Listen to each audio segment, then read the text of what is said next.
actions, some of them are ductile. We call them deformation control actions. And some are brittle, we call them force control actions.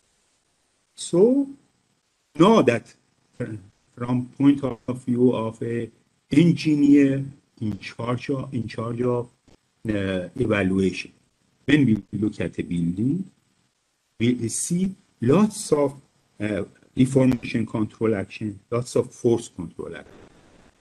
If we look at another building, we see lots of deformation control action, lots of force control action. So as this status of these deformation control actions and force control actions.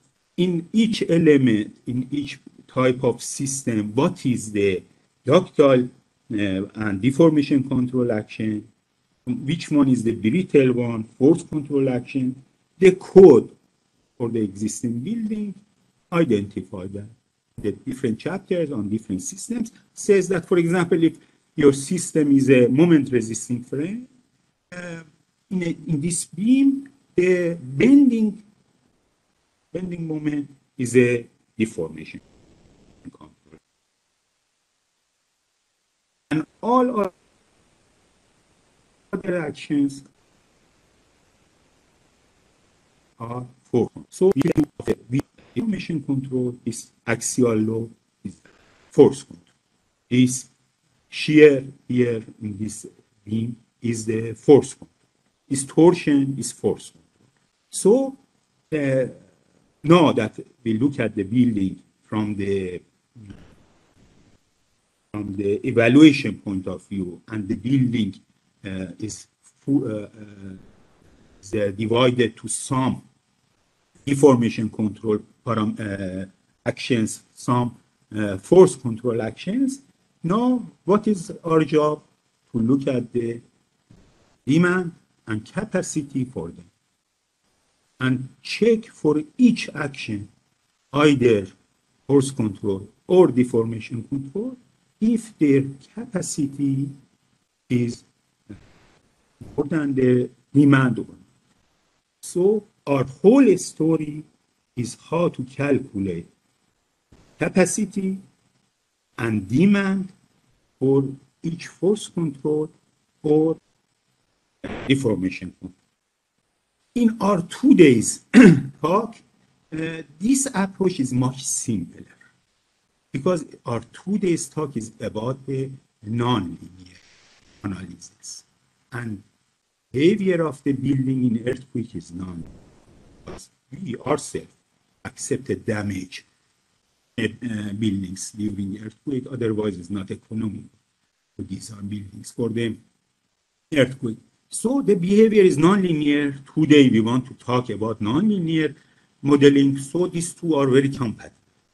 But in the previous session on linear analysis, we have difficulty to calculate demands for the force control and deformation control, because we want to somehow mimic the nonlinear behavior through a linear analysis. So we should do some adjustment, because linear is linear, nonlinear is nonlinear, and when you use a linear tool, you can't expect that you can get a realistic demand distribution in a nonlinear system. Therefore, we should do some adjustment. Therefore, our job in the previous session was much more difficult, because we look at the building that we want to evaluate. We saw lots of deformation control parameters, lots of force control parameters or actions. Then we want to apply loads, and then apply load combinations to estimate the demands. But because it's linear and the behavior is nonlinear, we were using different load combination, the force control actions, and different combination of different control actions. So it was a little more complex. Here tonight we use the same because the modeling and analysis can take care of the distribution of damages. So there is no need for us to ourselves adjust the things that our tool, which is linear, cannot handle. So in that story, as mentioned, one part is calculation of demands, and the other part in the previous session on linear analysis was the calculation of the capacities, assuming that now we have the demands for that beam, we have the demand, we have the bending moment on this beam, and also we have the shear in this beam. One, deformation control, one, for example, force. So what we do with that, then we have the demand, and demand means the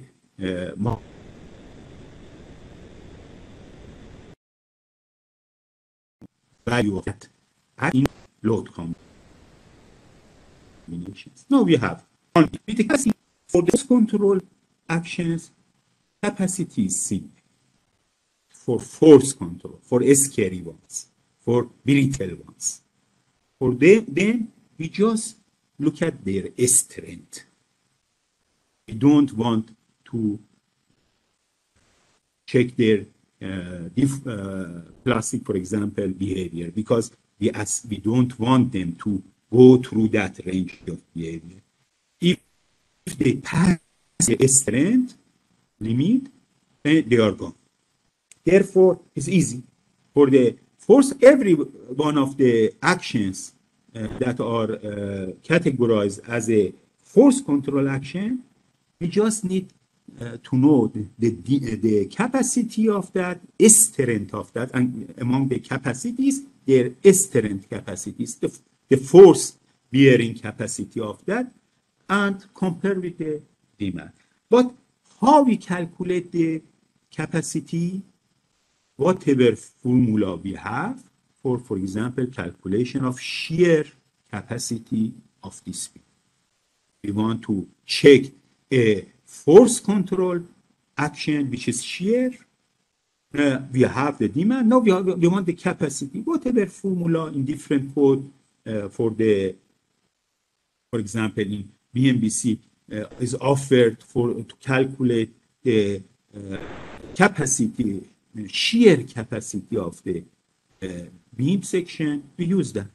But the only point is when we want to put the material characteristic in that formula, we will use lower bound material. So, from the systematic evaluation point of view, each material, each different element of the building has two numbers, two values, two strengths. One is the expected, the average, if you do test, the average value, and one lower bound, average minus one standard deviation. So the material is the same, but the value that we use for the force control actions, for the scary ones, we use a smaller value for the strength of it. So it's, the general approach is not that difficult. Now, for when we want to calculate the capacity for the force control actions, there is nothing new in the code for existing. All the formula for capacity calculation are the same. Just the value of f prime c or fy that we want to put in the formulas will be lower. B minus 1 standard. So that's then what remains from our video is the set of parameters. These are friendly parameters, the ones that if they get damaged is not a big deal. but we want to measure their damage. So in the previous session on linear methods, because we couldn't get the plastic deformation of the elements, because it's linear analysis doesn't give us the plastic deformation, doesn't give us the ductility, doesn't give us the nonlinear damage. We look at the data. So for the capacity, when we want to compare the demand, we define different performance level, IO, for example, immediate occupancy, LS, life safety, CP, collapse oriented, and for each of them, we accept some level of damage.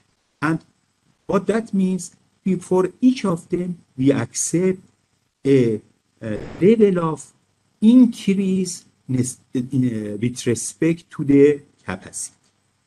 And this is defined by M values, which is equivalent to R value, but is element-based. So for each element, for this beam,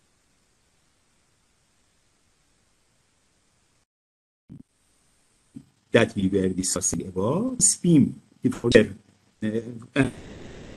this bending deformation control parameter. Now we want to know the capacity there in the tables for each beam. The conditions, as we will see later, based on the condition, gives us M value for I value, M value for CP. Or it means the amount of damage that is acceptable in this deformation control parameters at O, LS, or CP level. M, if it's M for IO is M5, it means that in this deformation control parameter, in this bending moment, the moment demand of capacity, it is satisfies the IO performance level. The same for the LS or CP. So we have M factors there that shows different level of acceptable capacity. And the different level of capacity performance that you accept, different on the level of damage that you accept. Performance level is damage, the level of accepted damage. So our story there finishes this way, that in the elastic, in the linear approach, we have M values for deformation control actions. The only thing that I should remind is that for the deformation control actions, again, when we want to calculate the capacity, again, the same formula as new building codes are used. Just the value of material properties, characteristics, such as F prime C or Fy, will be expected because they are not scary parameters. So, in the previous session, we did a review of those. Also, we mentioned that the main limitation that based on that we select linear or nonlinear is mainly the irregularities in strength. And then the main point that we select static or dynamic for each of them, nonlinear static or nonlinear dynamic, linear static or linear dynamic, is depend on the irregularities in strength, in stiffness and mass. So mass and stiffness irregularity, if exists, is better to do that. If not lots of mass or stiffness irregularity exists, it's better to go. We can go with the static. If there is lots of irregularity in strength, it's better to do.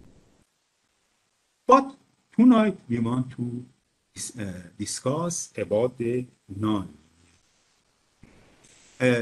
approach and the approach that from beginning the codes for existing buildings prefer, which is static.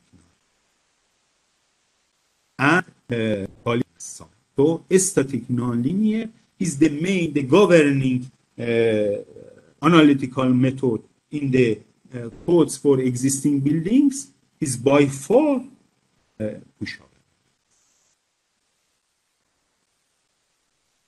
Okay, so what we expect from tonight to review the steps for the nonlinear. There is not much limitation for using nonlinear analysis method. Just if the higher mode effects are important, it's better to use dynamic, not static. And there are, in different codes, there are checkings that we can apply to see if the higher modes are important or not. For example, they say you do a response spectrum analysis on your building and calculate the story shears. When you are doing the response spectrum analysis, you use just one mode. Tell the software just use one. And then use more modes. As usual, number of modes that effective mass be more than 90. And then if any story, the difference between these two, the results of the story shear in any story is more than 30%, shows that higher modes are. Something like that. So there are some criteria that they recommend it's better to use. Other than that, there is no big limitation for the nonlinear methods. There are preferable methods in the existing methods. Then tonight we will talk about the modeling of deformation control parameters for nonlinear analysis, or one of the most important, one of the most exciting innovation in the existing codes, and one of the very important contributions of the existing building codes is this number. Modeling of deformation control. Sir, if I may interrupt you. Sure, of course. Many people are saying that the voice is a little low. So if you could kindly speak a little up or bring your microphone closer when you're speaking. And please, Salam, again inform me if that happened. And it's good that our colleagues are giving feedback. So yes. Now I try to louder. Yes. Okay. So for the number 4, modeling of force control parameters, there is no big deal. Force control parameters, force control were those actions that we don't want to get nonlinear. So their modeling is linear. It's the same as we do in our ordinary design. So there is no big issue in number 4. Number 5, is a formula that instead of calculation of the base shear here in the nonlinear static approach, we should calculate target displacement. So base shear was the quantification of earthquake in elastic analysis. Target displacement is quantification of earthquake in nonlinear. When they call check at this level of earthquake, it give us a target is 5 centimeter target displacement. They say check it for the bigger earthquake, it gives, for example, 7 centimeter. So that formula, and number 6, the same as number 3, is one of the main contribution of these new approaches in the codes for the evaluation of existing building, the acceptance criteria. So nice, so beautiful things that we will go to, hopefully.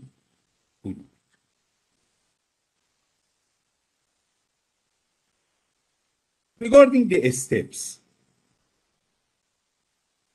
in the analysis, nonlinear analysis, we will have to provide some inputs to our software. So we need a software that can do nonlinear analysis, that can change a stiffness matrix for the elements that get damaged. Now that, for example, we have the software, before we didn't have, but when this kind of analysis, before this kind of analysis was limited to research. So many of the softwares that are for professional analysis, they didn't have modules for nonlinear.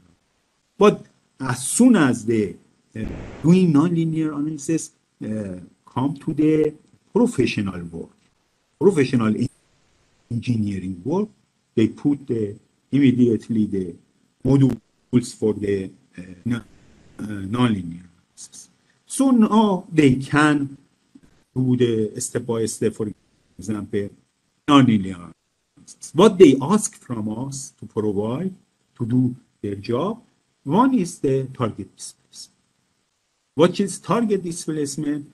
They need from us that we make estimation of the maximum displacement of this building in the earth. As I mentioned, one of the most fundamental question in earthquake engineering. If we have a building and if we have the level of earthquake, what is the estimation of maximum displacement of the building? We call it target displacement. So naturally is a point of demand, because everything that is related to loading is demand, and and demand is not unique, is depending on the load. For large earthquakes, target displacement will be, for smaller earthquakes, the target displacement will be small. Therefore, target displacement is one of the most important inputs in the pushover analysis. But this target displacement will be at a specific form, which we call it control point. And the control point usually is the mass center of the roof. So we expect that during pushover analysis, our software will push the building till the center of mass in the roof reaches to the target displacement. And that's the scenario. That's the idea. That when you push the building nonlinearly to the target displacement, then you have the status of the building in the earthquake, the maximum status of the earthquake. So look at the elements, wherever is damaged is a good estimation of the real damage. Look at the forces, is a good estimation of the forces. Deformations, good. So when you push a building non-linearly to target displacement, then you can evaluate your acceptance criteria for whatever engineering demand parameter that is considered by your code. If a code asks to check the drifts, we'll check the drifts.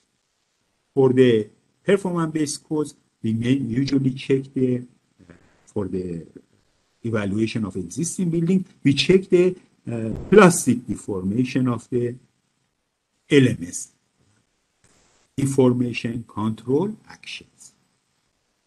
So the story will have three endings.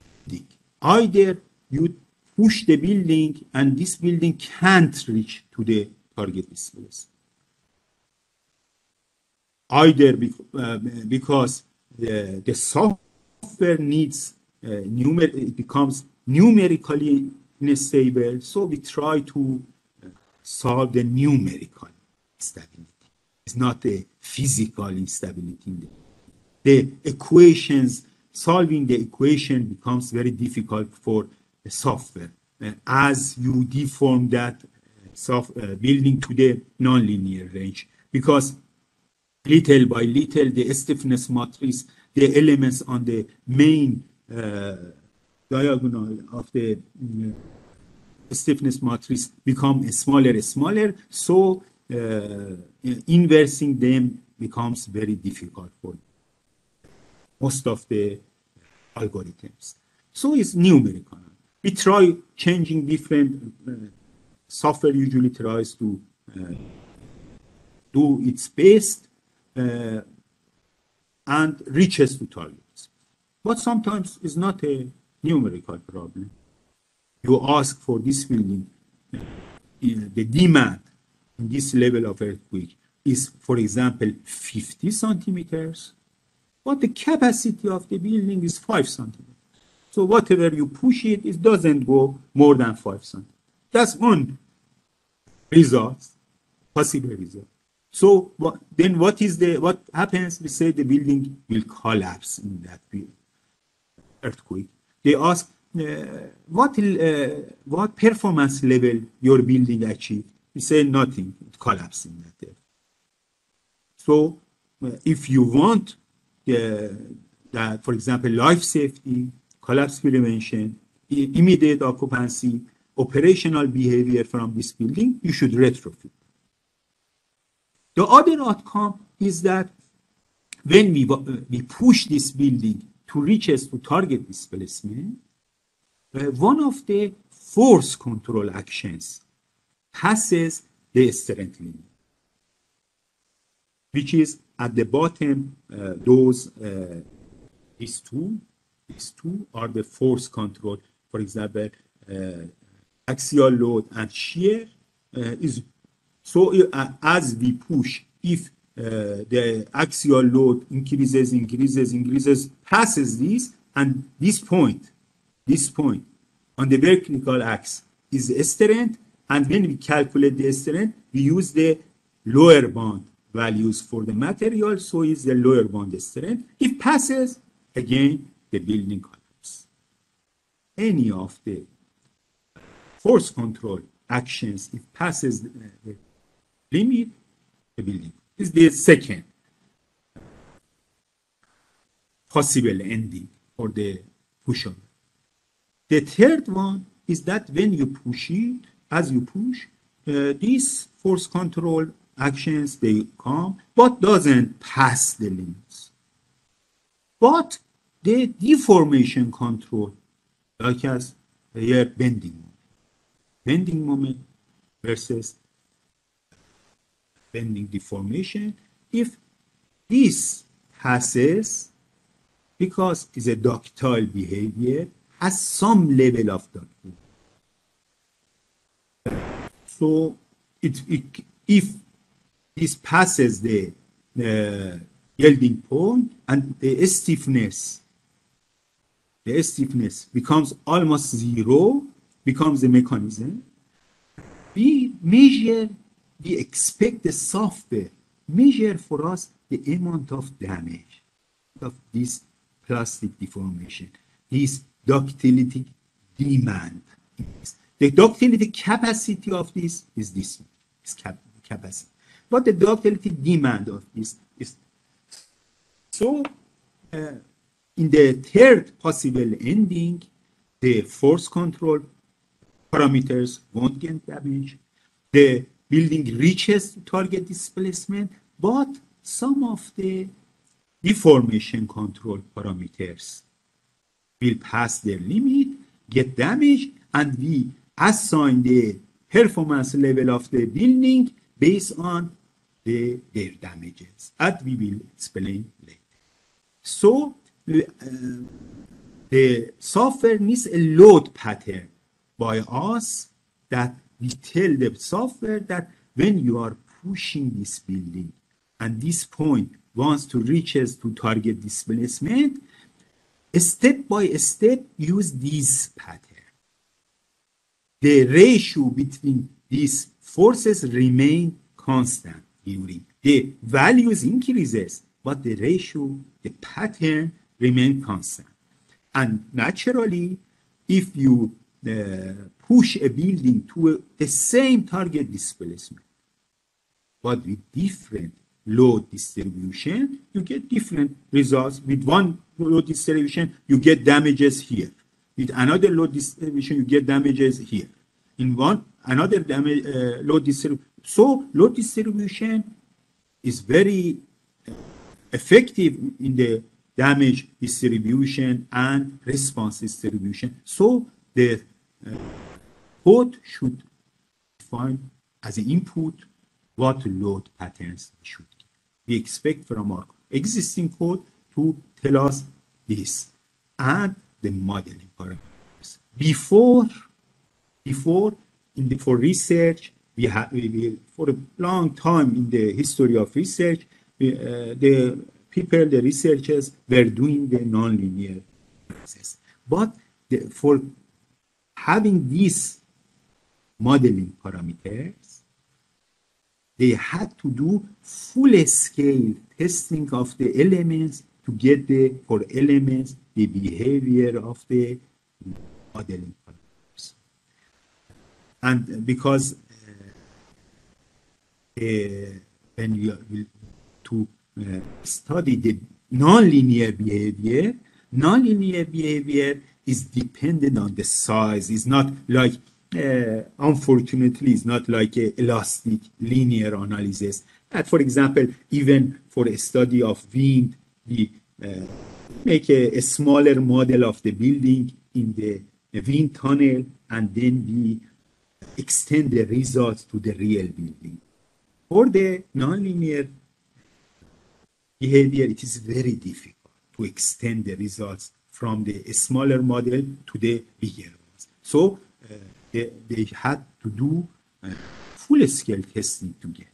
Because of that, we much appreciate, as a structural engineer, we much appreciate the modeling parameters that is provided in these building codes. Very strong point, very effective, very powerful advances. So in short, there are 4 main inputs for the Ghosh analysis. And later we will focus on the how to calculate the target displacement.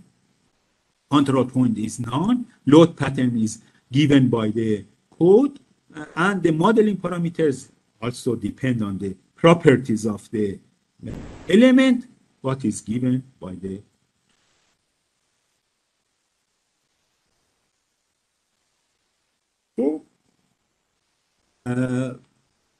the general approach will be by using those inputs. Now we have for force control actions, we have, as I mentioned, very easy modeling, the same as our ordinary.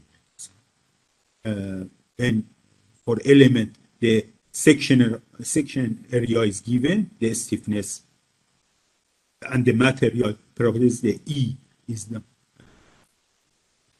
even you have the stiffness. Software has the stiffness. So there is no new thing for the force control action, except that when we calculate the strength,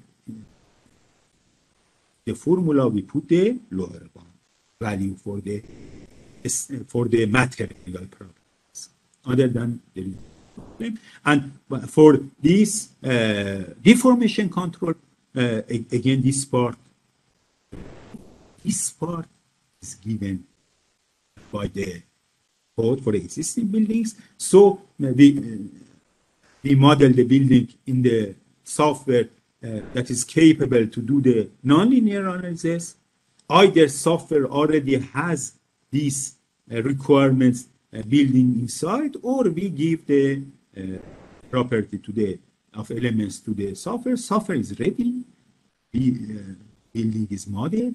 We say push it with this load distribution, for example, with the triangular load distribution, with uniform load distribution, with whatever our code asks, and push it till the top displacement reaches to this target displacement. For example, here, this is 0, 0. We say that push it to, for example, 20 centimeters. But it seems that it can't pass the 16 centimeters. So we say that this building doesn't withstand that level of earth. We say, okay, let's try another earthquake. So this building, it seems, can't withstand, for example, the earthquake with 2% possibility in 50 years. Try it with 10% in 50 years. Ordinary design level earthquake. So, for example, for that, this building is around 13 centimeters. So the software begins to push the building, pushes the building. Everything is elastic. All of these elements, their actions, when we look at this building, we see just force control and deformation control actions. As we push, they are increasing, their demand increases, they have one capacity for the many different demands based on the level of applied loads. So the demand increases, then here some of the deformation control parameters, they pass their limit, become damaged, but they didn't pass the capacity of the damage capacity that they have. They didn't pass the ductility capacity. They didn't pass the plastic deformation capacity of there. So, but the stiffness of this element is not this much anymore, 0. So the contribution of the stiffness of this element to the building stiffness gone. So the building stiffness reduces. And little by little, the building stiffness reduces because much more deformation control elements get damaged till it comes to this point. And then software can also give us some. Oh, this one. This one.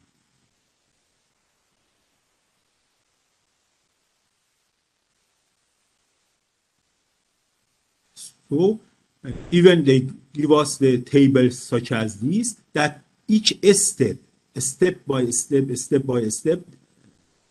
at the first just the gravity load was applied, then step by step that the lateral load is increasing. What happens to this building? And those deformation controlled parameters, those plastic hinges, those places, fuses, those places that can get damaged, and the damage, getting damage is not forbidden, but the level of damage is important for us to measure as a performance level. They both can be shown graphically, or here shows that at each stage, each step, how much is the top displacement, how much is the total shear that applied with that load pattern to the building. Also, in this building, this many plastic hinges, possible force control, deformation control parameters we have, this many. All of them are between A to B. All of them are between these 2 points in the elastic range. But as the steps increases, as the buildings pushes more to the inelastic range, we can see that now we pass from the B to I. We have some between B to I. B, for example, here is I. We will see later. So some of them is here.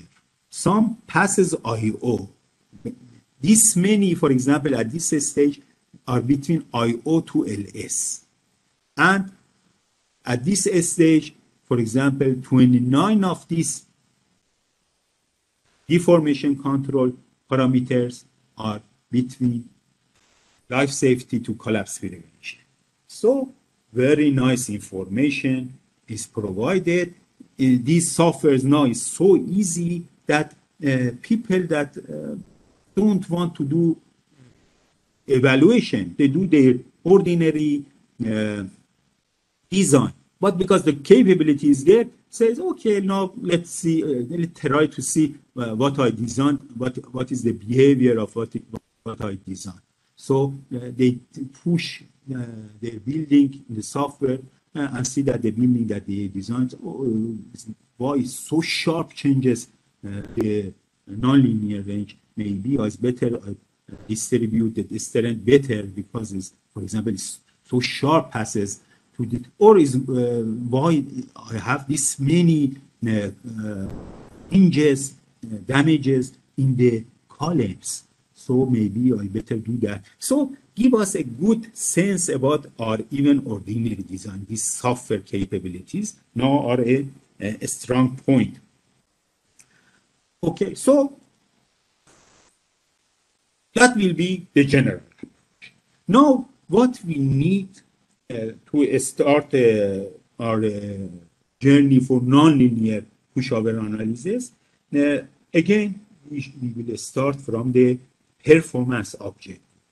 Usually, they ask for a checking of performance objective for us. As mentioned,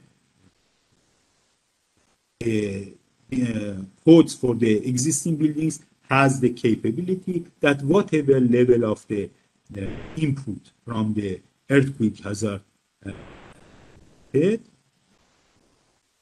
be applied.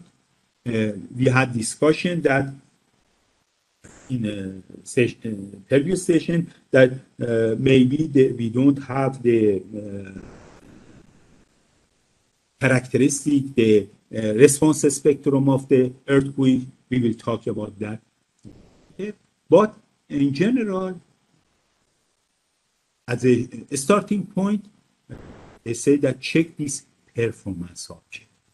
That whether this existing building can attain this performance level under this level of earthquake. If you remember, when we were talking about the comparison between base shear formula for existing buildings and base shear formula in the BMBC, we said that there is a very obvious difference. There is no R factor in the existing building because the R factor, real R factor for existing building will be very small. So we forget about a factor for R. We go and for everybody, for every element, find their M factor. But there are also another factor is missing in the base shear formula for existing buildings. And that's importance factor, structural importance factor. In the BMBC base shear, there is an importance factor. But here in the elastic analysis, linear analysis, we didn't have importance factor. Where is importance factor? Are you be treating the hospitals with schools with the ordinary structures the same? No, in performance-based design, you don't need a importance factor, a prescriptive importance factor. For example, if your building is important, you can say, I want life safety instead of this level of earthquake under this level of earthquake. So explicitly, you can select what you want from this building. Instead of implicitly, by a factor, you try to reach to a performance level and, for example, using 1.5, 1.4. But there is no guarantee that if you increase the design base shear by 1.5, you get better performance. Sometimes your performance gets worse, usually get better, but you don't have a sense in general. But here, you select the level of earthquake and level of performance as if the building is important for you. You want better performance under larger earthquake. You select that, and then you will go and check it. Explicitly, you check the level of damage that is under that earthquake will be the building. So you check, not just increase the, for example, importance factor, increase the base shear, and you hope that it gets the behavior of the building instead of life safety. It goes to the, for example, immediate occupancy. You hope. You don't check. But here, you check. So there is no need to even I factor, the importance factor. Therefore,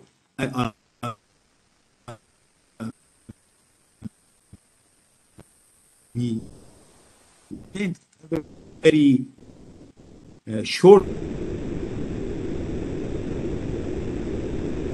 definition of the parameters to check.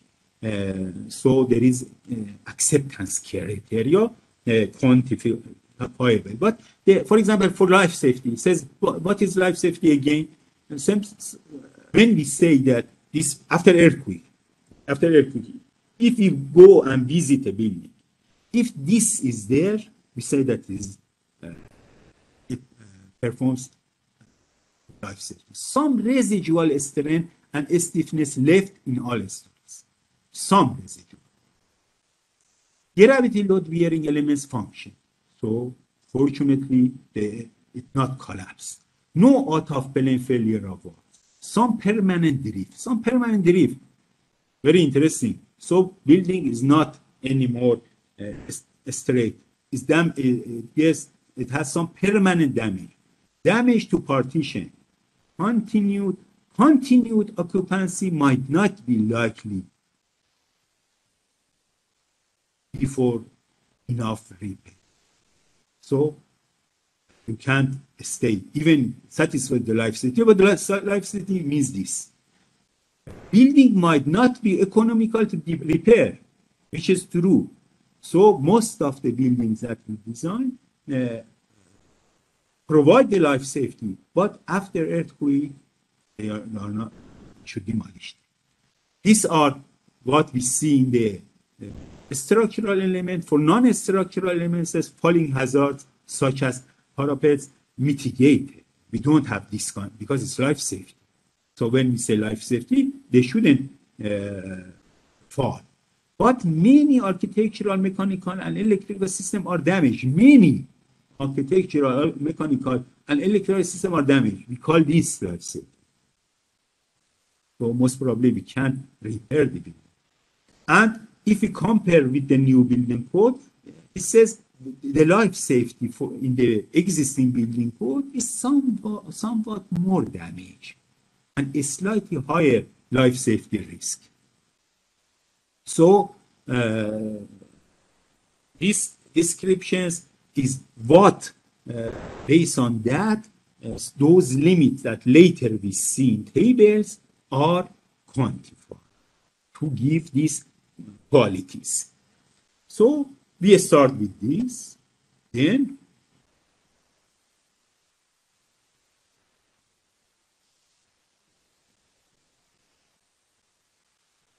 the most important formula that we have, or most probably the only for, no, there are a couple load combinations and things that we will see later, but the main formula that we have for tonight is the target distance. Seems a little more complicated than base shear. Base shear was very nice, just SA and a couple coefficients to just adjust for some events. But here is we have some strange stuff here too. But other than that, there is SA at the previous one is A times G, because usually it's SA is a factor of G. So to make it meter divided by square second is to multiply by G. Then we have three factors that we should discuss a little bit about them. So you have a equivalent period of the building. So we should also discuss about that. So these things, we should talk about these things. What is the each of them? Quickly for now, look at the long description of them, but later we will focus on each. So C0 is modification factor to relate a spectral displacement of an equivalent single degree of freedom system to the roof displacement of the building multiple degree of freedom system. Very long definition. So in short, when we from the spectrum, response spectrum, which is for single degree of system, when from there we get the displacement, what will be the displacement at top of the building? From a relation between that and the building. This is what is C0. Okay? C1, remember, if there is, because this spectrum comes from linear behavior, so for nonlinear behavior, how much displacement changes if building behaves linear or nonlinear is C1. If the details are not good, C2. So C1 is modification factor to relate expected maximum universal displacement to displacement calculated for linear elastic response, and C2 modification factor to represent the effect of pinched hysteresis shape, cyclic stiffness degradation, and hysteresis duration of maximum displacement. So all the deficiency in the effect of deficiency in detail. So look at them one by one and more. First, SA, response spectrum acceleration. The effect of Earth. So it's an input for us. It's not an important issue for us to calculate. They should provide us. Or they say you yourself go and calculate that based on the site-specific hazard analysis. Or use just the BMBC curves, response spectrum curves for the this level of earthquake, design level earthquake, it is good enough. So anyway, if 10% in 50 years return period, 475 years is selected, it is really just to use the MBCC, but sometimes it's worth to do site-specific, because for this site-specific, maybe you get a smaller value. It's a specific site, and it becomes even your retrofitting becomes even cheaper. So many times it's better to do site-specific responses. Anyhow, one very important aspect is we should have this curve. For example, one of them based on the soil, this curve for the given level of Earth. So we have this now. So what we can get from this, if we have the period of the building, it gives us the maximum acceleration. So if you have the period of the building, it gives us the maximum acceleration. For the base shear in linear analysis, giving acceleration was good, because acceleration times mass becomes force, second law of Newton. But here we want displacement. We don't want force. So this acceleration is not that interesting for us, but what we have usually is the response spectrum. If you have the period of the building, you get the acceleration, maximum acceleration. Is there any way that I get a good estimation of the, is there any way that we get a good estimation of the displacement? Yes, of course. Just as estimation is not accurate, but just as estimation, if you have the period of the building, calculate the omega of the building. Is usually 2 times pi divided by t. So you get the omega. Then if you have the omega, if you divide the acceleration by omega squared, it gives you a good estimation of the displacement. If divide by omega, you get a good estimation of velocity. What are these that I'm saying? These are not very strange stuff as you. Is this that for harmonic motion, when something is under harmonic motion, sine or cosine, or some of them in harmonic motion, if it moves in a harmonic motion, so for example, the deformation is A times sine omega t, what is the maximum displacement? Sine, it is 1 and minus 1, maximum is 1, so A is the maximum. So maximum displacement, we want this, we want maximum displacement. Maximum displacement is A. What if it, the motion was harmonic? But earthquake motion is not harmonic, but for a good estimation, as an estimation, you assume this one. Then velocity is derivation of the displacement. So if we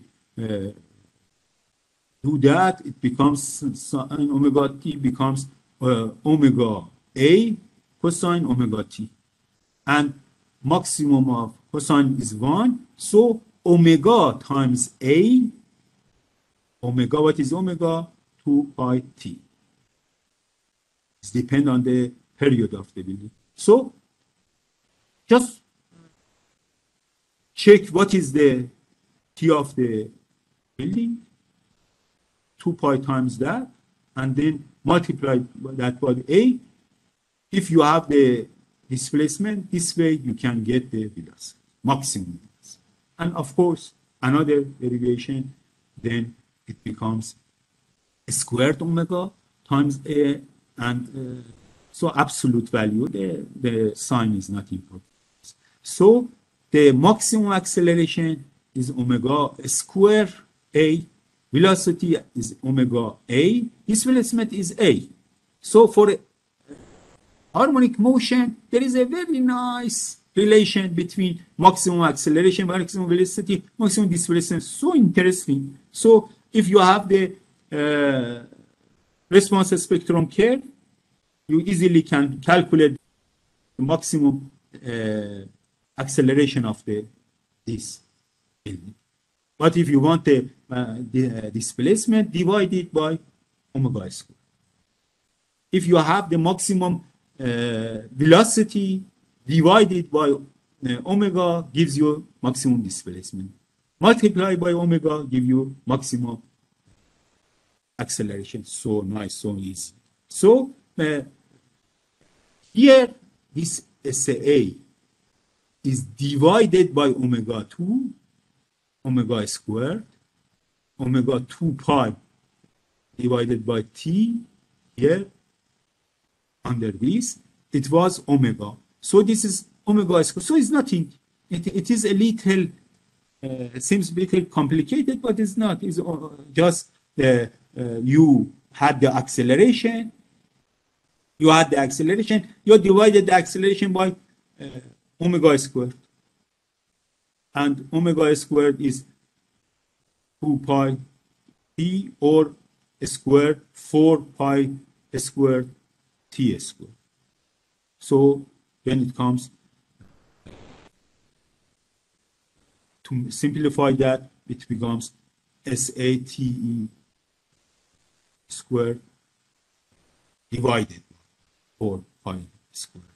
So this part gives the maximum displacement of a building if we model it, if we assume it as a single degree of freedom elastic system. So if it was single degree of freedom system, this was the maximum displacement. Then we say, no, it's not a single degree of freedom system. The coefficient C0 modify the maximum displacement of single degree of freedom system to maximum displacement of the elastic system at top. Then this becomes in elastic deformation at top, and this will increase the deformation if the detailing is deficient. So that's all. We start from simple, the best thing that we have to represent the earthquake, which is response spectrum, divided by omega squared, becomes the deformation. Then this has a pure dynamic sense. Is the participation factor if we go through the dynamic analysis. See this. But anyway, so that's the idea. For now, here these two parts transform SA to SD, displacement of the single degree of freedom elastic, linear elastic system. So,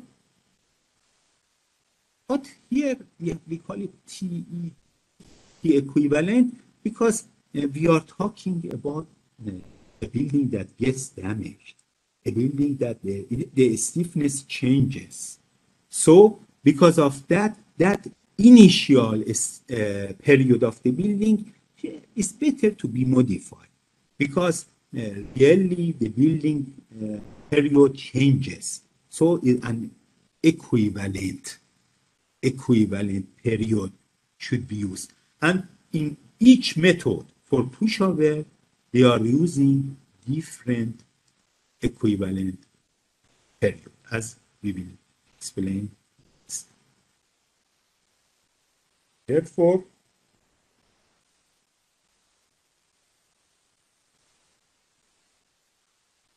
Therefore, we need T of the building, period of the building, we need at two locations, as shown in the photo. One location is because of changing SA to SD, we need 2, and the omega is dependent on period, so we need it here to change the SA to SD.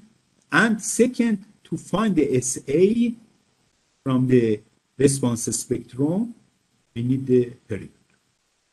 So period is very important. Estimation of the period is very important.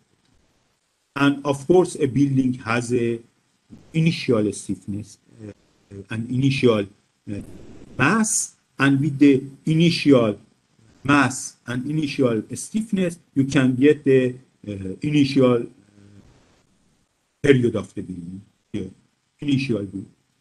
So if you want an equivalent period, you should define either equivalent mass or somehow equivalent stiffness or both of them.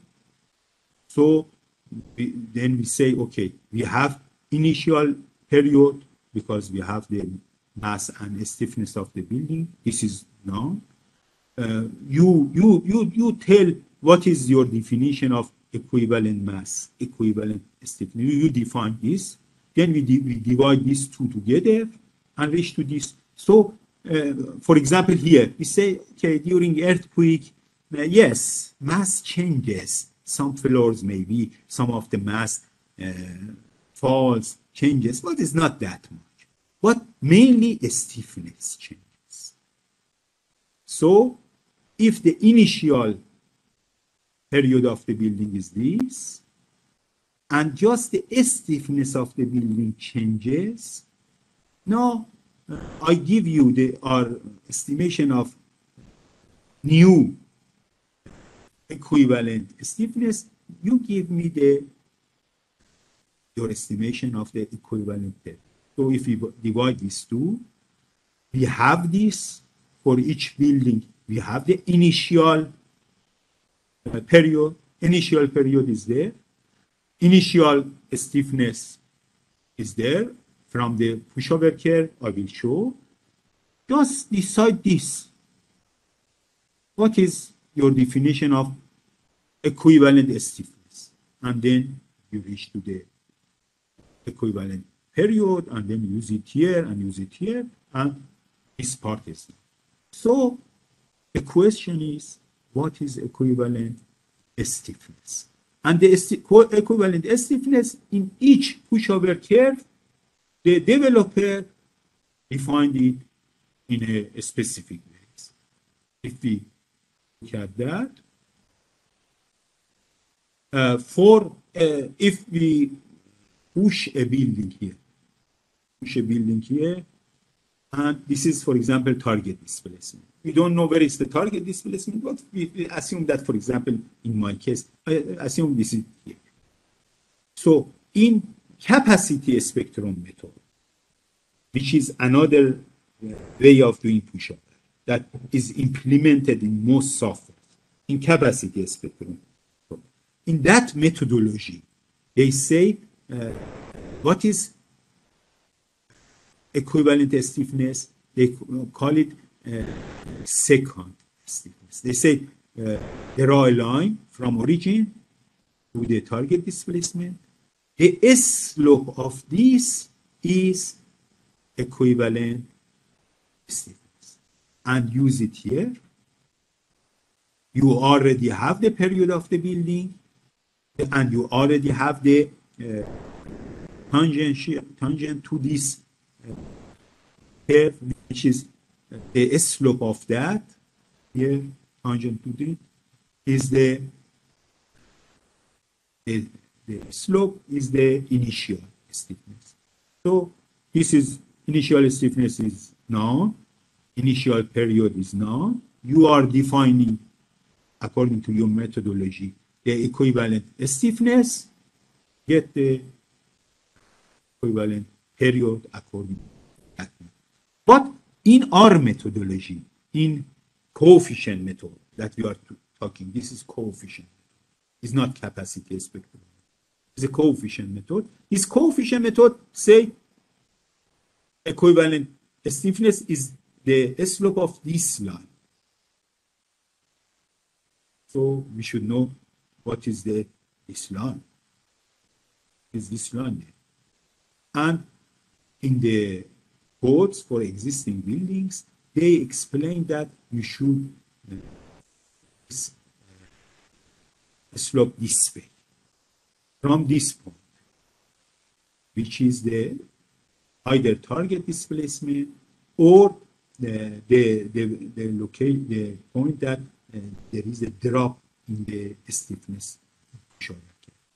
We assume, of course, all things is to calculate the target displacement. We don't know that it's target displacement, but if we assume that it's the target displacement, then later if it was much difference, we repeat the procedure. So from this point, that is our estimation of target displacement. From we select this point, also we select this point, origin, then we draw two lines. These two lines should satisfy two requirements. One requirement is the area under these two lines should be the area equal to area of the real building. So the energy between the equivalent model and the real model be the same. So the area should be the same. Also, this line at the point that intersect the curve should be 0.6 times this. At the beginning, people were writing codes in Visual Basic or in Excel to derive these curves. Now the softwares themselves derive this curve. So they do a pushover on the building, initial pushover in the building, then they linearize that by this method and find the equivalent. Equivalent is here, then we have the T equivalent. So we have the T equivalent, we have the SA. So these inputs we assume that we have them. This bilinear approximation of the pushover curve, as I mentioned,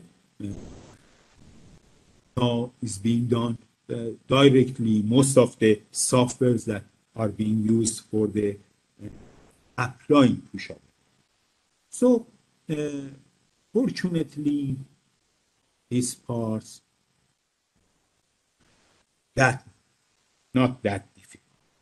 So what else we need according to topology, according to the formula? The new value of the CZ, a structural dynamic. If we use the response spectrum, the response spectrum gives us the maximum acceleration for each period, maximum acceleration for each building, each single degree of freedom system. But if the building is not single degree of freedom system, is there relationship between displacement of that multi-degree of freedom system with multi-degree of freedom system between this value that we get from response spectrum? Because people who have studied dynamic of structures, they know that response spectrum is by solving the equation of motion for single degree system. So the curve is for just single degree system. But again, those people at the end of course, when they reach to the model analysis, they saw that we can use even it is really for single degree of freedom system, but because each mode of a multi-degree of freedom system is a single degree of freedom system, we can use them to just a modification factor is needed, which is the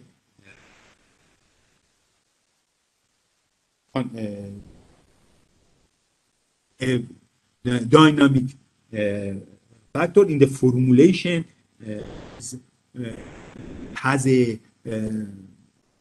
specific equation, so it's nothing difficult. It's completely based on the properties of the system, the shape of the mode, and this contribution factor is a very well-known factor. But here, because it's a professional code, it doesn't want to be very scientific approach, so usually for these factors they give tables. They let you to use software, the contribution factors that comes from software, they let you do that, or use this kind of tables. And in this kind of tables, there is a relationship between the top displacement of a multi-degree of freedom system and the value that you get approximated from response spectrum analysis, which is for single degree system. And naturally, it depends on the number of stories and on the form of deformation. Oh, so much difficult for me to draw here. Let's try my best. If we have, for example, few stories in the buildings, for example, this base. This is the original original shape of the building. Some buildings, when they under static lateral load, we apply static lateral load. The form of deformation. I can see the cursor, unfortunately. Like this. We call them bending type deformation, like the bending cantilever, for example. And but sometimes some systems they deform under lateral force like this. So we call them, their form of deformation is shear type deformation. So some are shear type deformation, some are bending type deformation. And this naming is not relevant to the naming of the form of deformation in the elements.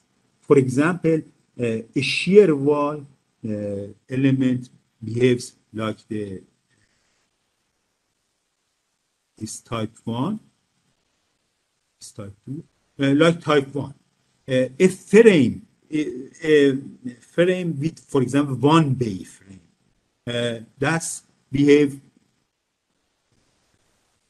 multi-story one bay frame behaves like form 1.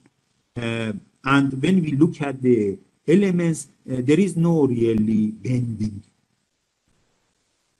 behavior in elements. But this one bay frame mainly goes through axial deformation in those two columns that it has. One is in tension, one in compression, but generally the building's form is bending. So when we name it as a bending or a shear, we don't talk about the element type of behavior. A frame, you can neglect the shear deformation in beams and columns of that. But the general form of the frame behavior for multi-bay, multi-story frame is like 2. So it's shear type deformation, but you neglect the shear deformation in elements. This is the general type of behavior of building as a whole, not as if for their elements. So for the multi-bay, multi-story frame, the elements are undergo flexural deformation, bending deformation, but the buildings show a shear. So what is the relevance to our discussion? You see the bending buildings have top displacement much more compared to the shear type buildings. And also there are many points regarding their structural. If you can see, for example, there are 3 stories here. If you look at the item number 1, item number 1,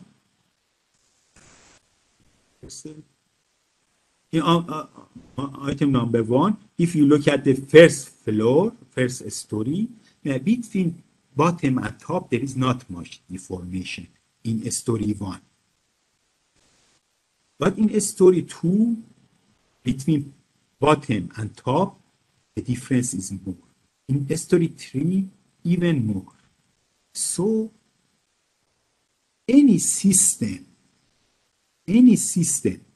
that has a bending, it will stiff the bottom stories, but it can't stiff the top stories. You can see the drift in top stories is much more. So, for example, a shear wall system can't increase the stiffness in the upper stories because it's a bending type system. A bracing system can't increase the stiffness as top. If you want to increase the stiffness in bottom, it's good. But opposite to that, look at the type 2. In type 2, unfortunately, I don't show it cursor, but you look at the first story. Bottom, top of first story. The deformation difference is too much. The first story drift is too much. Second story, bottom and top, much less. The third story is almost the same, much less. So if you want to increase the stiffness of the top stories, you better use the systems with the shear type deformation. And for tall buildings, as you know, as great Bangladeshi engineer Dr. Khan showed, the combination of them is a good combination for the taller buildings. Of course, he's famous for developing other structural systems for cube systems for the tall buildings. Anyway, so if we return to our table, the value of C0, what was the C0? C0 wants to say that from single degree of freedom system to multi-degree of freedom system, you can see, for example, for the 5-story buildings, for 5-story system, for shear buildings, it says is 1.2. So the target displacement will multiply by 1.2, 20% more. But for bending type buildings, bending type 1, which is top displacement is more, is 40%, 1.4%. So in general, in summary, what is the C0? C0 to read the of elastic to elastic deformation of multi-degree of the system. And because it's elastic linear, is pure dynamic of structure type discussion and meaning, and this kind of tables is just to make it easier for professional not to go through the formulation easily from table data. So it shouldn't be a big deal really, the coefficient C1 when we have the this kind of tables. But till now we get a good estimation of the top displacement of the building in the earthquake, in that level of earthquake. So the demand is in our hand. They gave us earthquake, we gave the maximum displacement of the top of the building if the building is elastic. And this coefficient wants to take care of the inelastic to elastic difference. So, as we saw, we talked about C1 and C2 in the last session, but I remember at that point there was some problem with my voice and internet, and we lost some of the discussions. So I again explained here. Sorry for some of you that maybe you had the discussion. So the idea is if the building behaves elastic, let me change this. If the building behaves elastic, and if this is the maximum displacement under elastic behavior, if we reduce the strength of the building, what will be the maximum displacement of those reduced strength one? Because we use R factor for the new buildings, and for the older buildings, the strength is not as much as the strength of the earthquake, so they will yield. Is there any relationship between maximum displacement of a system when yields and not yields? Is linear? Is there any relation? It was from long ago that statistically, not for one earthquake, but in average, for many, the maximum displacement is the same. Very interesting, very beautiful, so nice. So if the building is elastic, you get in average this much displacement. You reduce its strength to much less. It damages, it gets this much deformation, plastic deformation. So if you let it return, it comes to here. The large residual displacement. But again, the maximum displacement are the same. We call that equal displacement. And from long ago, the researchers have realized that for buildings with large period, this happens. So flexible buildings, taller buildings, buildings with larger period, they obey the equal displacement rule. But for the short, stiff buildings, unfortunately, the equal displacement rule is not there, and if you reduce the strength, you get increased displacement. You reduce more and increase the displacement increases as you reduce the strength. This happens mainly for the buildings with less, smaller period. There are buildings who are stiff, their period is smaller. And the period that is threshold and is between these 2 points, two behavior, is usually the TS, the period of soil. If the building's period is more than the period of soil that building is built on, they call displacement. If it's less, they call energy. Area under this remains almost constant. So if the strength is at this level, it goes a little bit more because then it can cover the same area as the original.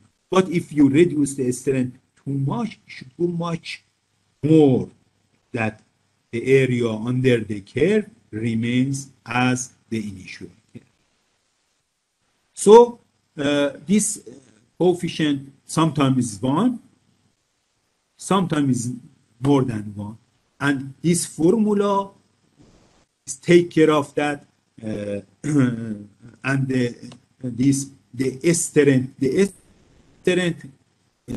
is important for the short period buildings. Also the effect of soil in this alpha, but formula is not important for us.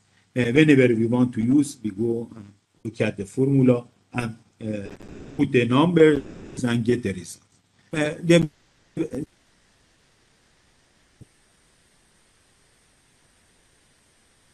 concept is important for us. Here remains the last factor. Here is the C2 factor. Again, very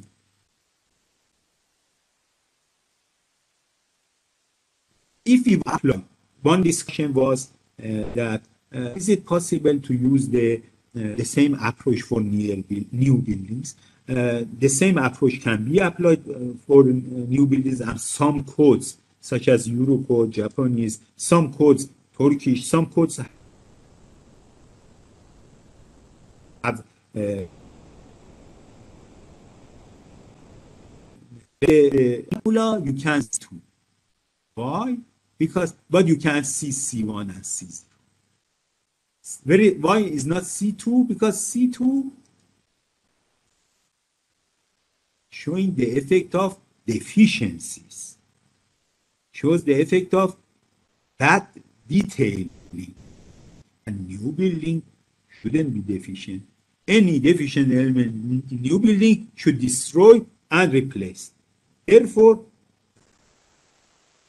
new building we don't need C2 factor. But for the existing buildings, it's very important factor. Shows all the deficiencies, the effect of all deficiencies that is in the detailing that can increase the displacement of the building. Because it is acceptable for us that when an earthquake with a specific amount of energy is applied to the building and in a specific fuses, in a specific plastic hinges should absorb that energy. If after a couple cycles the behavior of load deformation, hysteresis curve of those plastic hinges pinches and the area reduces, the capacity of absorbing decreases. So we can expect that we should need more deformation on horizontal axis to get the same level of energy dissipation as the original very good and fat hysteresis curve. And last time we discussed about some deficiencies that can cause this. Therefore, this factor is very important. Existing buildings, and interestingly enough, it depends on the period. See, it depends on the period too. So buildings that have a smaller smaller period, their C2 is more than the buildings that have larger. Very, very, very interesting. Very interesting. But why a building that has larger is less compared to a building that has smaller period? But the point is the effect of this side stiffness degradation, strength deterioration, pinch, hysteresis shape. The effect is depend of number of cycles. If this plastic hinge, it goes by one cycle, the difference of good and bad is not as much as if they go, because then the difference will be much more. And if I assume an earthquake is, for example, 10 seconds, the earthquake is 10 seconds. If the period of building is 1 second, we expect that we have 10, the length of earthquake divided by 1, 10 cycles. But if the period of the building is 100 cycles, so for buildings with less period, they will experience more cycles in the same earthquake. And because their detailing is deficient, in each cycle something happens to them. More degradation in stiffness, more strength deterioration in each cycle. So the effect is more pronounced for the buildings with the small. So for these three factors,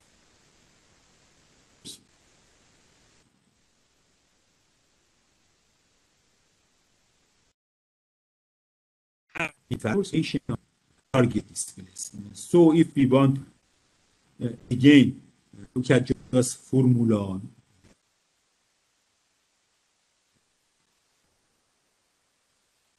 just concentrate on the formula, the target displacement. The target displacement is estimation of the top displacement of the building during a specific level of the earthquake. We need in the coefficient method a coefficient, a factor to relate the spectral displacement of the equivalent single degree of freedom and building roof displacement, a dynamic parameter. But we also had it in the table form that depend on the building. But I forgot there to say that how we recognize that a building is shear type or bending type. If we have a building, we apply the lateral load to that, and we look at the drifts in the story. If the drift from story 1 to the topper one, the drift increases, is a bending. If it decreases, a shear. So then we can use those tables and find the C0. C1, linear and nonlinear. A modification factor relating expected maximum inelastic displacement to displacement calculated for linear elastic displacement. So in the seismic design, in seismic evaluation, the buildings will experience nonlinear behavior. So the effect of nonlinearity, the effect of damage will be included in the work by C1. and C2, a modification factor to represent the effect of hysteresis shape on the maximum displacement response, which all the deficiency of the existing building compared to the new building will be included in the calculation of the target displacement, mainly C2. SA is the input for the level of the earthquake that we should check. The spectral acceleration at the effective period and damping ratio of the building in the direction under consideration. Then we need to change the acceleration to displacement by dividing to omega 2. And TAE is the effective period of the building in the direction under consideration. And others are just change of unit due to gravity. So we change the unit of SA from G to meter per square centimeter. So it seems we can use this formula. Shouldn't be that difficult. Maybe a couple times is not that familiar for us, but generally is logic. So now we should have the target displacement. Now we have the software to do the pushover analysis. Now we are ready to calculate the demands. So one part was calculating the demands, and one part was the calculating the capacities and comparing these two. For demands, we need to introduce the load combination, what gravity load we should use along with the pushover analysis as a lateral load analysis, and then we go through the capacity. Therefore, the gravity loads that we should put, because we are dealing with nonlinear analysis, superposition is not applicable. So first we should put the gravity load on the building, and when the gravity loads are there, we should do the push. Otherwise, it's not possible to do separately and sum the results, because this is a nonlinear and superposition is not valid. Superimpose the result. The result with it and without, and in the without, then we sum the gravity loads, the results won't be the same. We had it in the previous session, the same for the nonlinear and linear analysis, the gravity load combinations that should be used. I mentioned that previously it was just one formula for the maximum gravity load and for the minimum gravity load, including dead and live. Now snow is added, so becomes 3 combination for the gravity load. So once we should put this on the building and push and look at the results, then separately put this as a gravity load and push and look at the performance building. And lastly this, and then the worst case for each element is the we use that for the decision making, the performance of the building.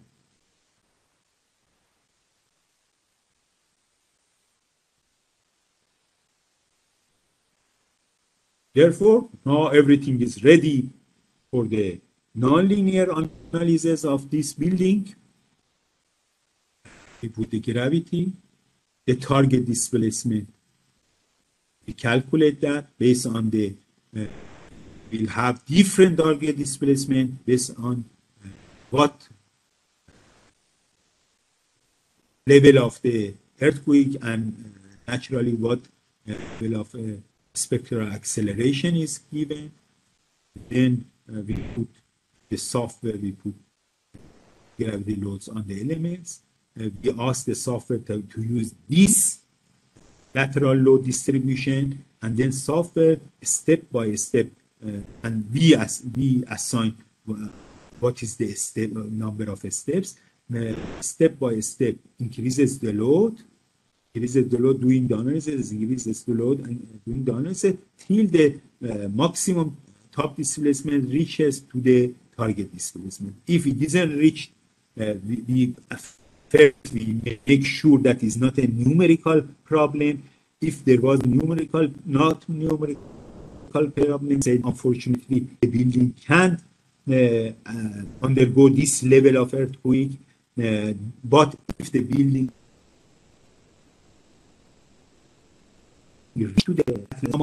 because now when you look at this, you should just see a set of force control and deformation control parameters. Lots of force control, deformation control parameters in the beams columns. You just see it.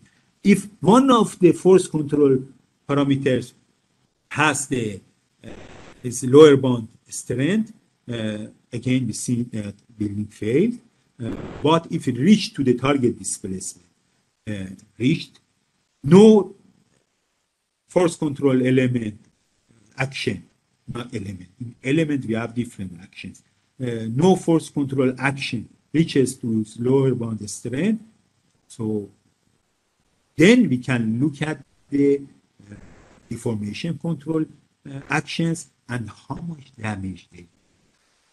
If none of them pass the yield, system is elastic. If some of them pass the yield, then we look at the how much damage. And then we know we need the strengths, the capacities. But now is the demand. The demand is done. Now we have the effect of the earthquake on this. So at this stage, now we have the demands. We have the demand. We should decide about the is it acceptable or not. The idea of should be to this estimation under that level of earthquake and look at the building and evaluate that. Now we are evaluating. Are they accepted for that performance level or not? For deformation control actions, both nonlinear static and nonlinear dynamic. For what is the acceptance criteria? It says the primary are the ones that carry the lateral load. Secondary, those that just carry acceptance criteria. And for the deformation control ones, the deformation capacity. It's not load capacity. Deformation is plastic deformation capacity. Capacity is not a big deal. If they pass this point, it's not for us that they don't accept it. They are not accepted. No, but we look at the deformation capacity. If the demand is this point, does it have this much capacity? This much deformation capacity? So we push the building. This is the building in general. At this point, target displacement, which is the top displacement of the building. Horizontal axis here is top displacement. Vertical axis is the base shear of the building, whole building. But in the each element, each deformation base, deformation control element, then software, how much is the deformation? And then we check with the deformation capacity. And where we can find the deformation capacity. Wow, that was the main important I mentioned at the beginning, these different codes for the existing buildings, that's their best. So here in the codes for existing buildings, we have two very important. All others are good, but it's not as important as a structural engineer. Use as this Tuesday, 1st of March at 10 p.m., when you look at this curve, you should enjoy. For a structural engineer, nothing is more enjoyable to see that very easily for an existing building or deformation control parameter. Force control, not a big deal. That should remain plus. But for deformation control element, whatever condition they have,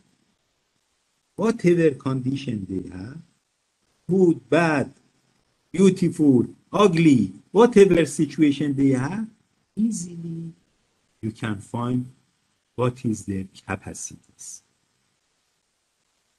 and their modeling parameters, this shape, these modeling parameters, and the acceptance criteria. YO is this much damage, LS is this much damage in primary element, in secondary is this much, CP in primary is this much.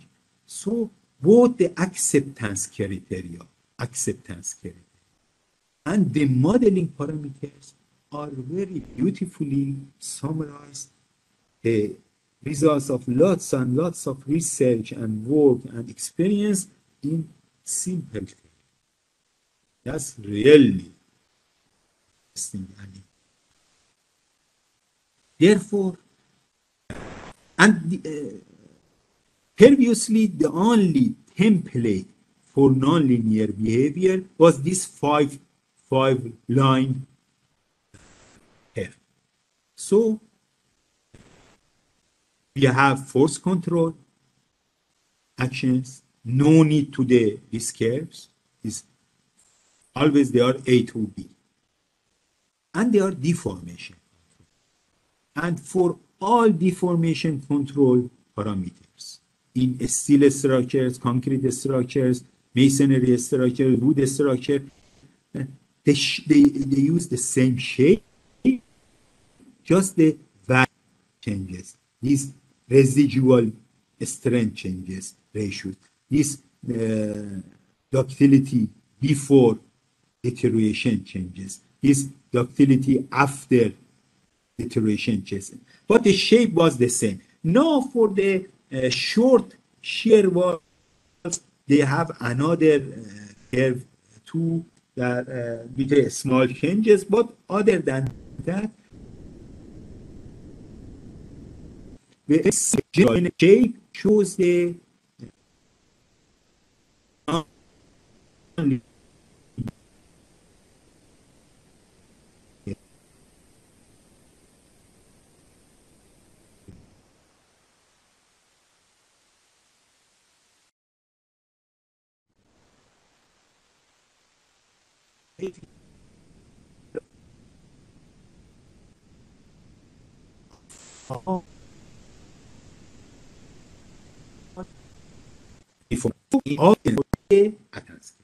very important.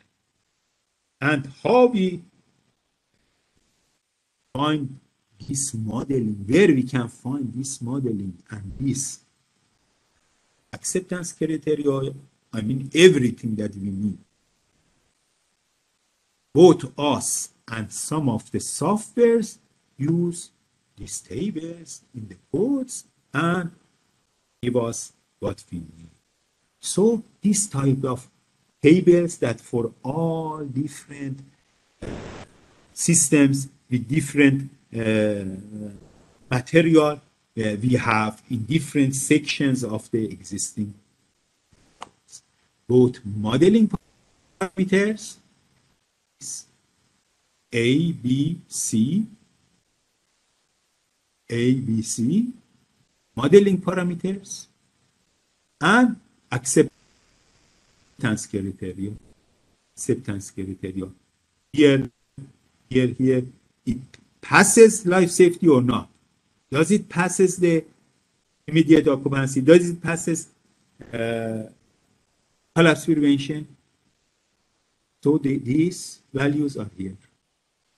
Acceptance criteria. Plastic rotation angle. Plastic deformation angle for different performance levels. So these are capacities. Capacity for I/O, capacity for LS, capacity for C.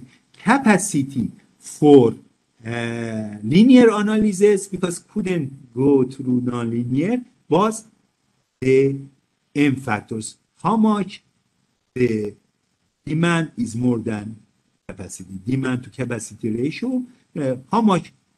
3 times, 2 times for I/O, 1.5 times, how much? So for linear was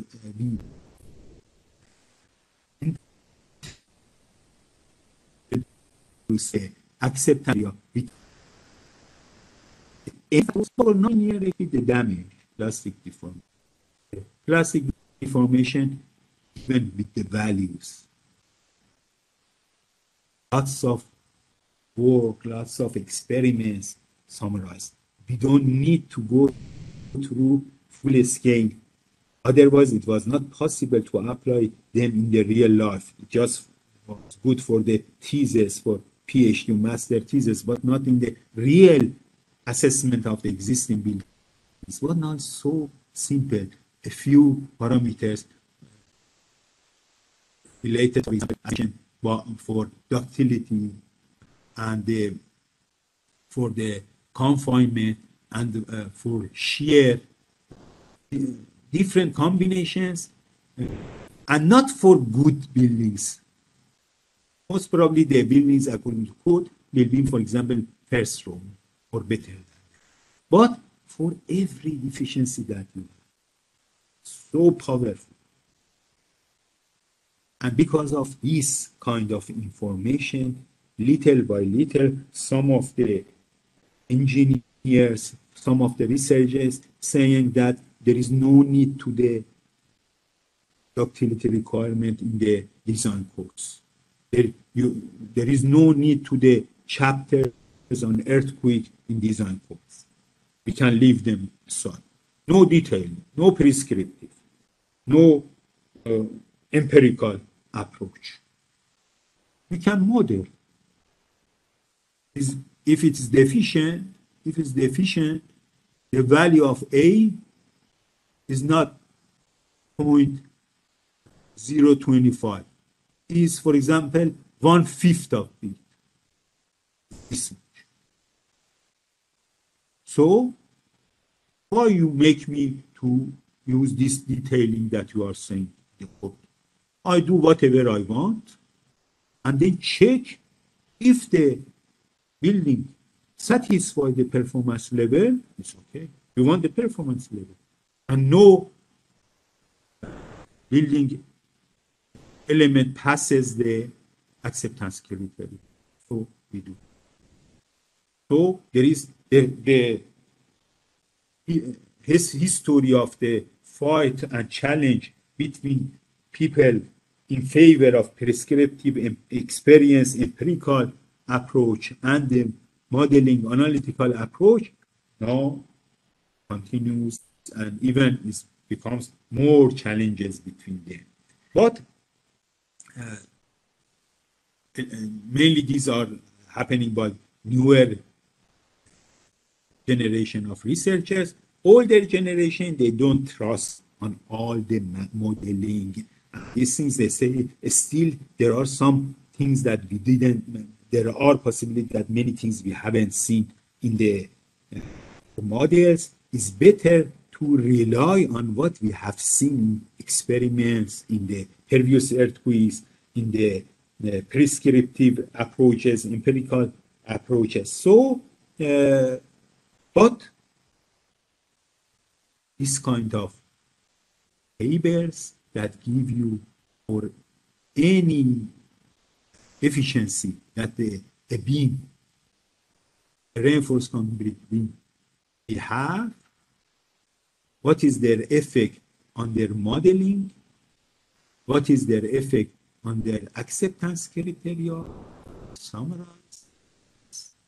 Very powerful tool that you can model, just easily go check the details of each building, and for each element separately model.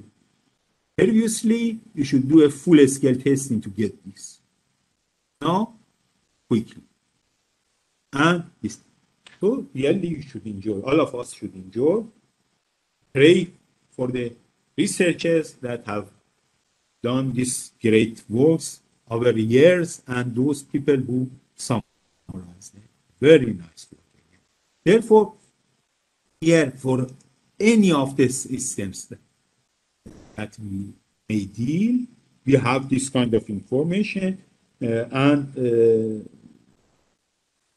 the checking of modeling and checking of the deformation parameters can be done.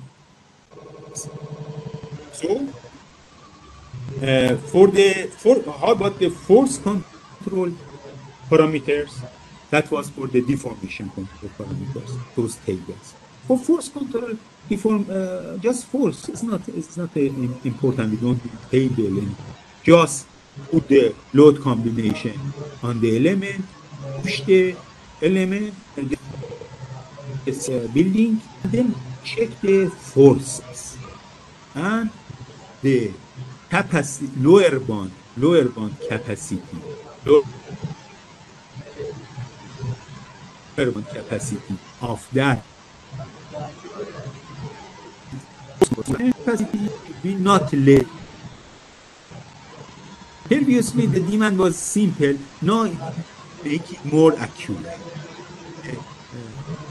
They say that from the results that you get from the putting both earthquake and gravity, and then you get the shear, for example, in this element. Remove the part that if you just have the gravity load, then this part we need to put some modification factor, that this modification factor shouldn't be applied to gravity load. So we should reduce the gravity load, put that modification factor on that part, and then add the gravity load again to this one. So this part, before we didn't have that. It was just this with this, and it was controlling with the capacity, the demand. But now they put two factors.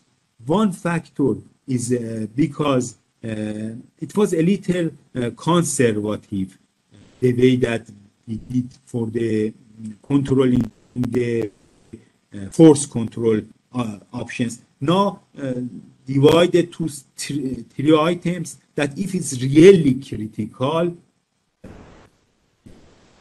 it's more conservative approach, is not that critical, less, and one factor for the consideration of the performance level, because during the lots of study that is being done, it is shown that if you the building, for example, the force control elements for life safety or immediate occupancy, you need more conservative approach toward the force control elements. But if you look at them at the collapse prevention, you don't need. So for life safety and immediate occupancy, they increase the level of the demand in the force control element, but for collapse prevention, they do. And also another factor that to apply to critical elements. Critical elements are the elements, the force control actions that if they fail, few bays or few story of building will collapse. For example, there is a column in first story. If this and the building is 3-4 story, and if this fails, this column fails, a few story.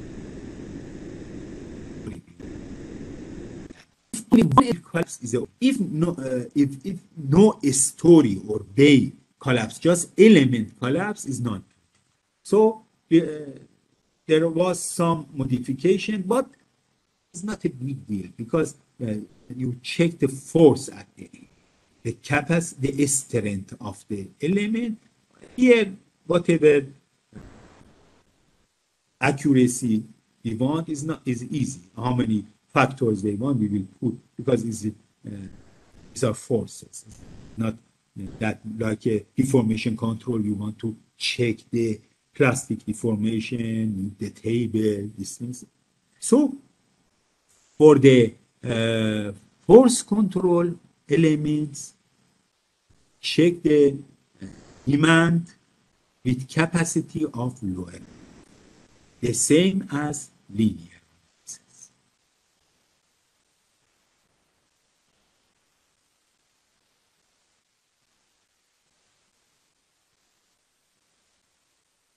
Therefore, the general approach will be we model the building. We model the building in a software that can perform nonlinear analysis. Then we go through or use the software or manually calculate the target displacement. So target displacement will be calculated. Then we ask the software to apply the lateral load distribution, the pattern. For example, 1, 1, 1, 1, 1, 1, if the uniform load pattern should be applied, whatever our code, specific code or methodology was. Then the software will apply the loads and look at the formation control elements and force control elements. If force control elements reaches the extent is gone from our point of view, for the deformation control elements actions, usually software with call or check so that, for example, if it reached to point B, the specific shape, point reach to IO with another shape, with LS other shape, it reaches to CP, C, D, or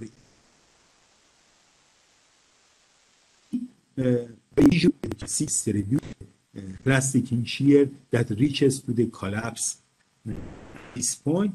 So the deficiency of the building is seen clearly, and the severity of the damages at that level of the ground motion can be seen and investigated.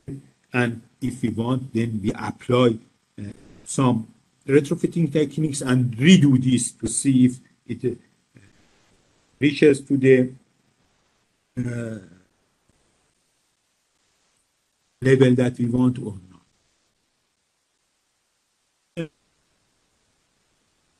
We discuss about the nonlinear which the building costs. They are still relying on non-linear static, which is a strange static. The earth is cyclic, is not static, is not pushover, but still only at points that the efficiency of non-linear static is such as design of the tall buildings, and tall buildings, the effect of the higher modes is very much, and you can't neglect them. Still, for a long time, codes are relying on the static.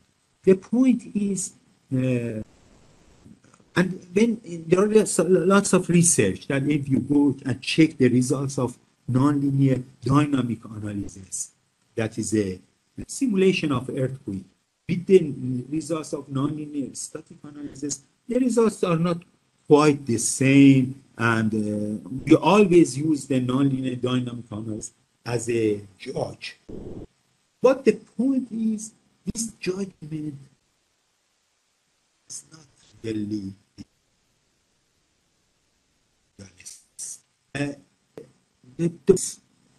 the point is, if we have the input, the best approach is nonlinear dynamics. If you have it, if a person can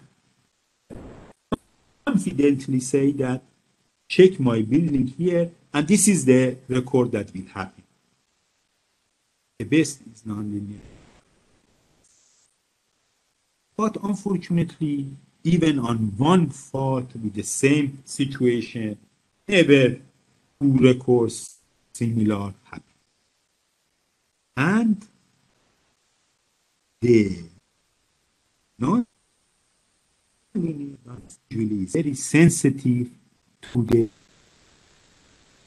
records. It's very sensitive to it.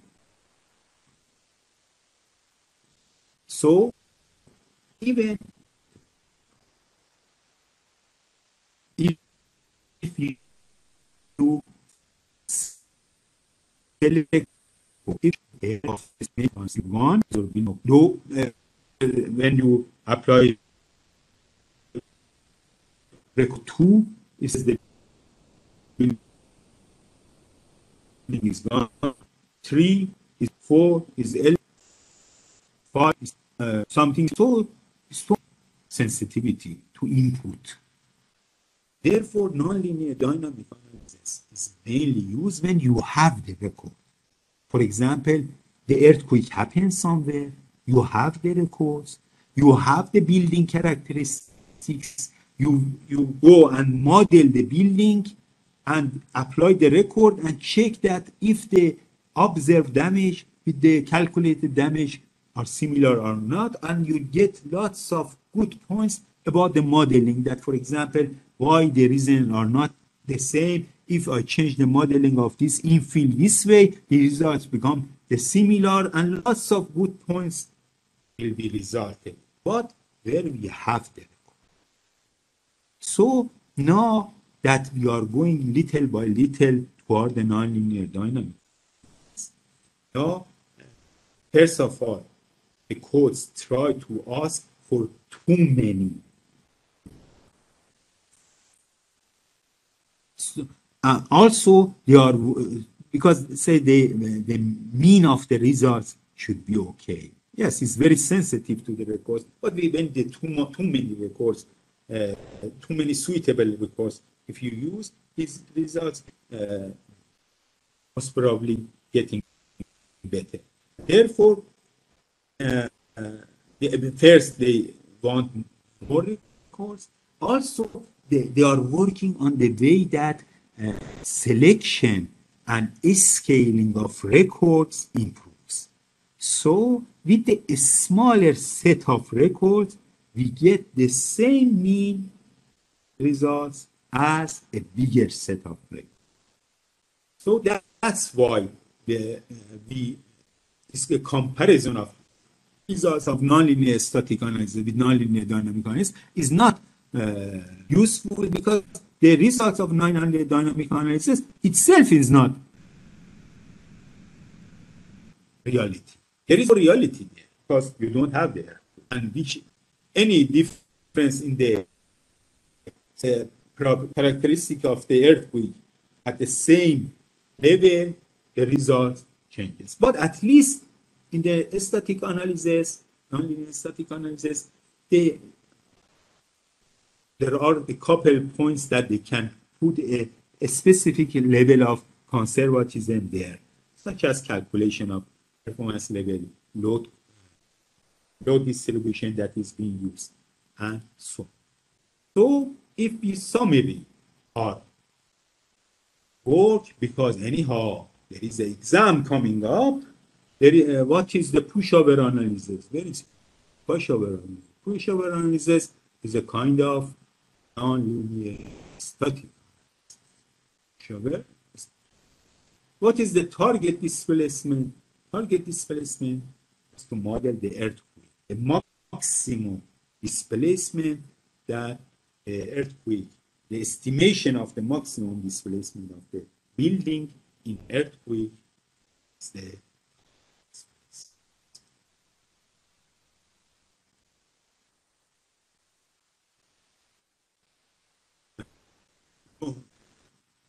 what is the load? This lateral load distribution that is being used to push the building. That's the for deformation control actions. For deformation control actions, what is acceptance criteria for deformation control action? Is deformation. It's not force. Deformation capacity shouldn't be less than deformation. Deformation capacity either bigger or equal, shouldn't be less than this. So the capacity, for example, deformation capacity, if you are if we checking for the life safety, the capacity is here, demand is here, demand passes, so it's not life safety is not accepted, it's not attained here. Therefore, the deformation capacity for that performance level should be not less than the deformation. However, for force control action, look at the forces, the strength, the lower bound strength, the strength that in calculation, the lower bound characteristic of material is used should be not less than the demand.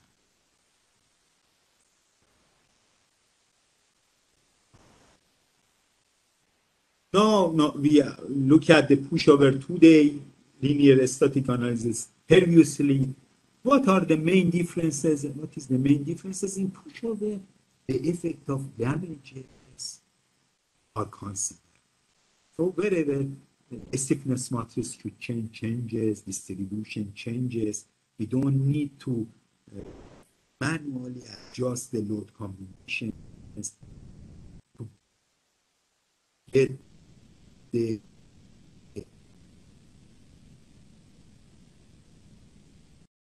effect of distribution. So what are the inputs in pushover analysis? So we have these four. We have these four: target displacement, control point, load pattern, and the most important is the modeling part. Again, like the linear analysis. If a nonlinear analysis, a force control action does not satisfy the acceptance criteria, what is the building performance level? Fail, collapse. So no performance level.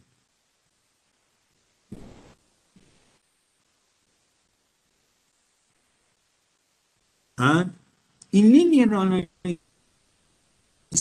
the load combination linear analysis, the subject of previous session. In linear analysis, the load combination for load control and deformation control are different. Why in nonlinear analysis they are the same? We don't use different load combination as in the linear analysis we divided by C1, C2, J for the force control actions. Why we don't do these things? Because the effect of damages are included, are considered in the nonlinear analysis, but because it's not considered in the linear analysis, we had to do those kind of adjustment ourselves by changing the load combination. Why nonlinear dynamic analysis has not been the preferred approach of analysis yet? What will be because of we don't have an answer to this question. What will be the characteristics of next earthquake? So we apply that. So there is a big problem to how to select the earthquake records and how to. Therefore, in general, have a view of the advantages, shortcomings of nonlinear analysis. We got some familiarity with calculation of target displacement for the buildings. So when we look at a building and we want to evaluate that, we see force control actions, deformation. And now we differentiate between them. And now we know who are friends, who are enemies. Determine the load combinations. Now, force control and deformation control is almost the same. And in general, we know how to apply procedure. With this, I think we can go directly, thanking you, salam, and go to the question and answer. Thank you, Dr. Moghadam, for a nice presentation. Thank you very much. Today we have, I say, very few questions actually. There are actually 2 to 3 questions on my side. 2 of them are, one is saying to please refer some software and handbooks. Okay, so questions are here regarding software. I can see. So I can see lots of. Okay, yes. Please refer some software and handbooks. I hope on last session, which is on Saturday, I will go through the areas, just saying that our course focuses on this area regarding the existing buildings, and these other areas are not covered. I identify some of those. Also, at the same time, I will include some of the references both for the evaluation and modeling and analysis, also for the retrofitting. So I will do that the next one. Thank you, Dr. Moghadam. Another one was saying that to show some practice example or to provide some practice example, that would be helpful. Okay, so the same I will also introduce a couple. One of them is almost new, goes through the different chapters of these codes and provide samples of the building application to the buildings. So I will provide that one too. Thank you, Mr. One of the I think our dear colleagues also ask for annotation. Right now comes. Sometimes I saw a message like this comes and goes, but this one is a state. So I think I can approve to see it's just our colleague is checking or wants to write something. So I approve because this one is a state. Usually they come and go quickly. I gave the annotation permit, I think, to our dear colleague. If has something to do, we are ready.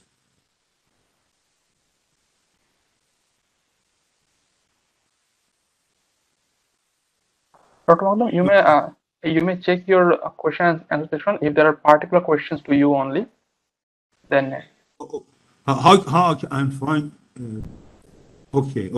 My question. Good. Oh,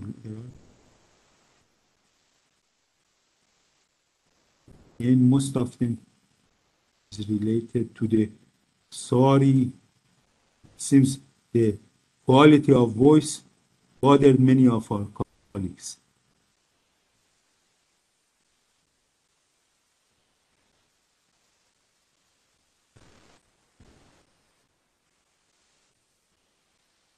No, is not really any specific ones there too. But if right now somebody wants to even talk, I don't know if that possibility is there or not.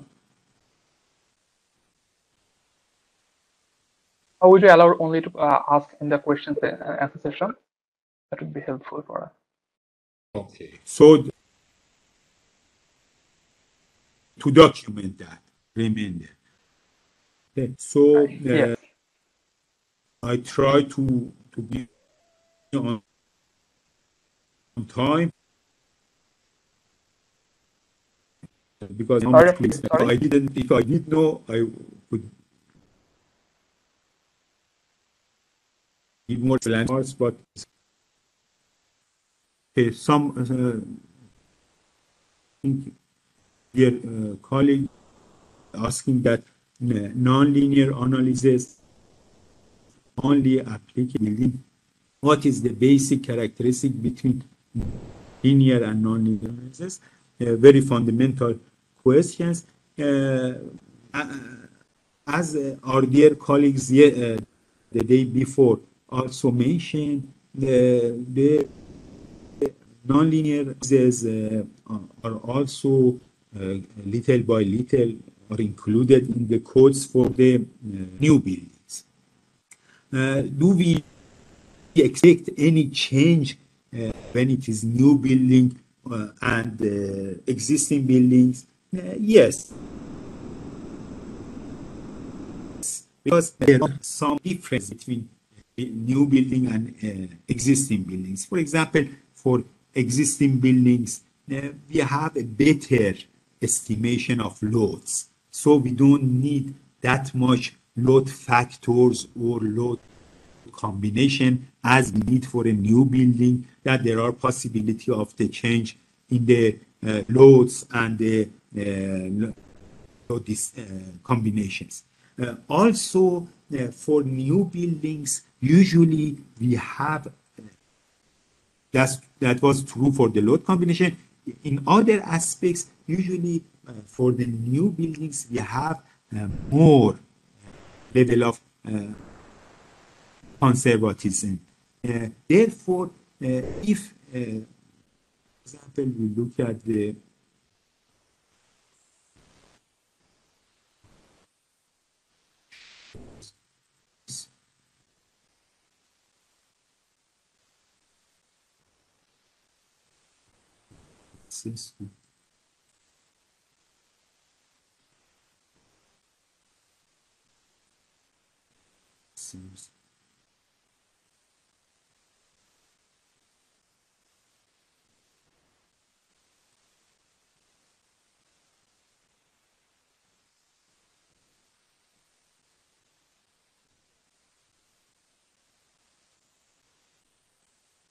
here, for example, these values that we have for the new buildings, and for the existing buildings, they can be somehow different. Usually, for the buildings, they use a little bit more conservative approach to apply them, because for the new existing building, we have more information about the dimension of the elements, about the material, the arrangement of reinforcement. But for the building that wants to be designed right now, maybe during construction there will be some changes, but in the new existing building, everything is in front of us. So if we can collect the information perfectly, there is no need to the overestimation by adding conservatism to modeling. So some of the acceptance criteria, some of the modeling criteria for the new buildings and existing buildings can be different, but the general body of the approach, for example, target displacement needed, we saw that in the formulation for target displacement for new building, we don't need a coefficient that take care of the effect of deficiencies in the modeling. But some modifications is needed, but the tools that are provided can be completely used in the new buildings. The same software that is prepared now for doing nonlinear is used to, it can be used for the new. Just is the matter of the code developers and the authorities, the code authorities, to let using it and in what area they let it. For example, if you use the approach for existing buildings, you can omit the need to R factor. But in some people, some codes that they are using non-analysis, they say that they just let the nonlinear analysis to be used for the optimization of design. In a way, they say that you should, at the end, check with the linear methods. Still, they are not completely comfortable with the nonlinear analysis. Not that the method is conceptually weaker than the linear. It's conceptually is stronger. But we are not that familiar as an engineer with the methodology.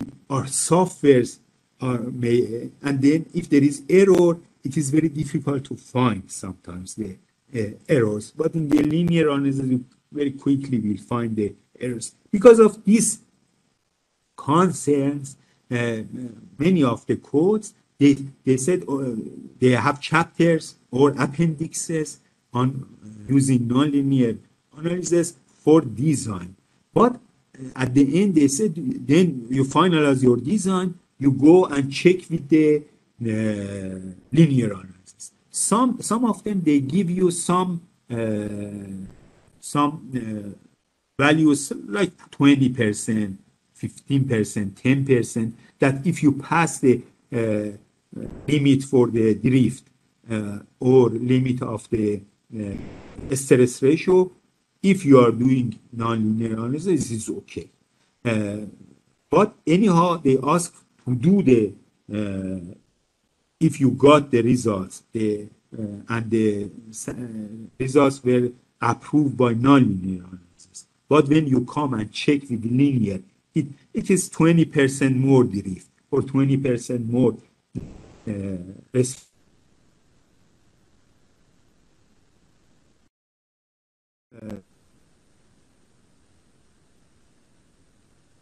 most linear methods completely. So then the question will be, what is the use of then if I have to satisfy the linear method, what I want in the new buildings? But because there are many infinite configurations for a building to satisfy the performance level, the good point about the non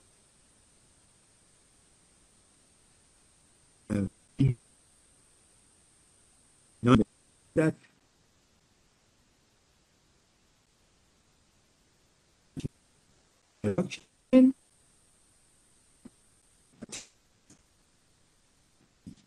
and you know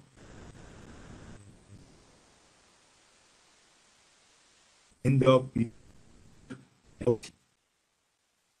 lots of relationship reinforcement. This thing that you can result and approved by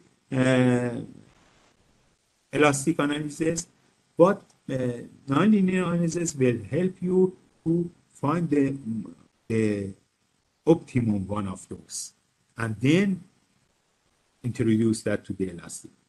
Therefore, there are possibilities, and I'm sure that for the new codes, they will go toward the nonlinear methods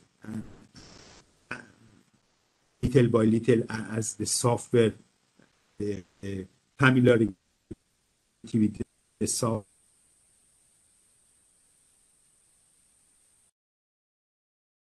increases, results that you can get on performance, on consequences, much more information you can get from this kind of studies. So check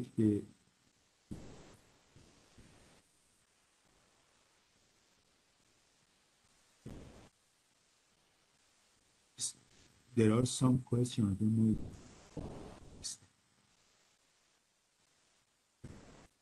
How can they develop backbone curve based on concrete section and arrangement of reinforcement?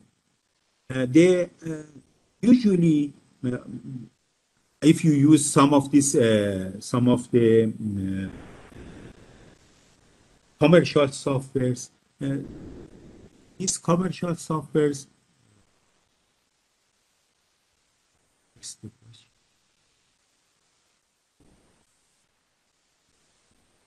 should click that.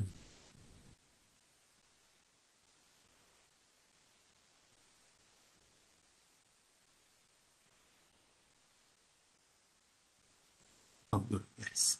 How can in some of the softwares they have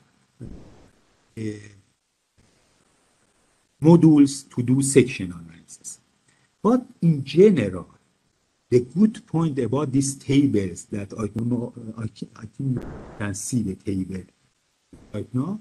The good point about the table is that it's provided for you those information for sections that you want. You want the concrete section, beam, column, arrangement of reinforcement. So based on the arrangement of reinforcement in column 1, rho minus rho prime divided by rho balance, based on the arrangement of reinforcement, you see that which row you are in, and based on the transverse reinforcement in the second column, and based on the value of the shear third, so then you have your curve. Those A, B, C are the value of curve. But if you don't want to use this curve that is already and is an important aspect of this, if you don't want to use that, they let you to develop your curve. But these curves, the good point about these curves is they are derived from the experiment results that are based on cyclic analysis. So the effect of, you can see from point A to B and B to C, and then the drop of the stiffness. So those effects of such as strength deterioration, stiffness deterioration, these things, those cyclic effects are seen in these curves. But if you use any section analyzer, usually gives you the under monotonic loading. Of course, some of them also have the, you can introduce the material properties based on the, because you should, as input, give the stress strain curve to them for the material, and then give the distribution of concrete and reinforcement in the section. With having these two, the software do the section analysis and provide first the, for example, moment curvature curve, and from the moment curvature develops moment rotation curve.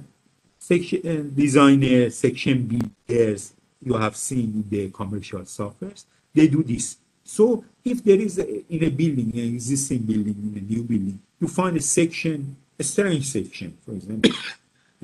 One part is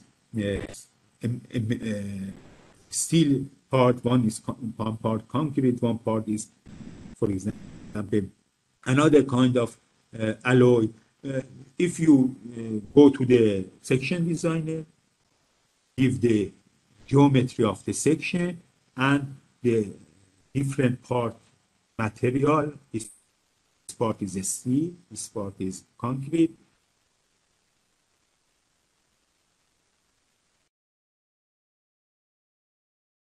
This part is, for example,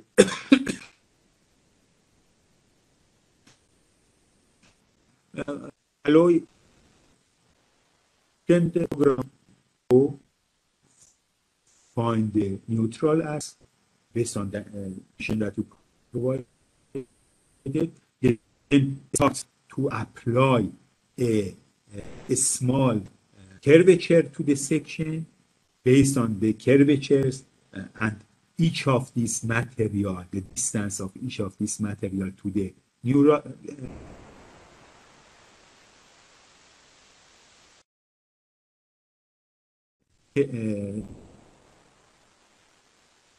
line finds the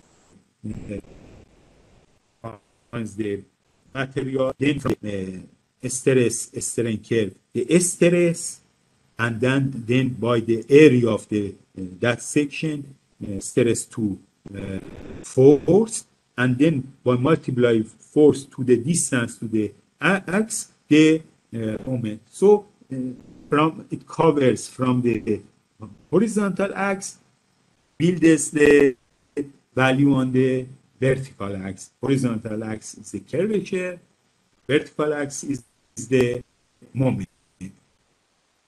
And the curve will develop that. And when something damage happens, it's not working, it changes the location of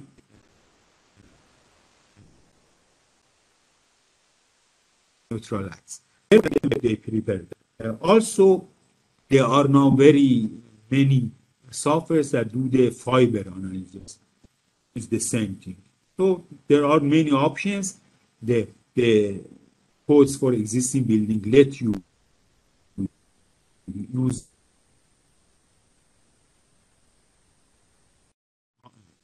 of them. The site is better because has the effect of cyclic iteration. But otherwise, this question is can be done. There's no problem. Our dear colleague asked about the nonlinear modeling of shear wall, which is very good point. Both for the new and for the buildings, there are many aspects to it. It is very difficult to discuss, but in general for taller shear walls, because usually a taller shear walls behave the and undergo plastic deformation in the flexural hinges, and the shorter beams will go nonlinear behavior in shear mode, because when it becomes shorter, they become very stiff and flexure, so the shear deformation increases. Therefore, the general characteristics are quite different. For taller ones, the boundary elements are very important. Most of the ductility comes from the boundary element, but at the same time, they are very sensitive to the amount of compression in the compression part of shear wall.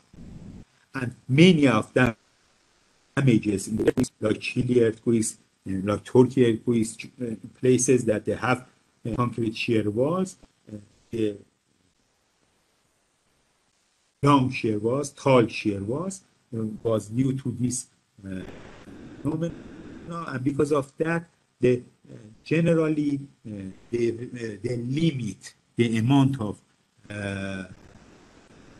axial force due to the earthquake.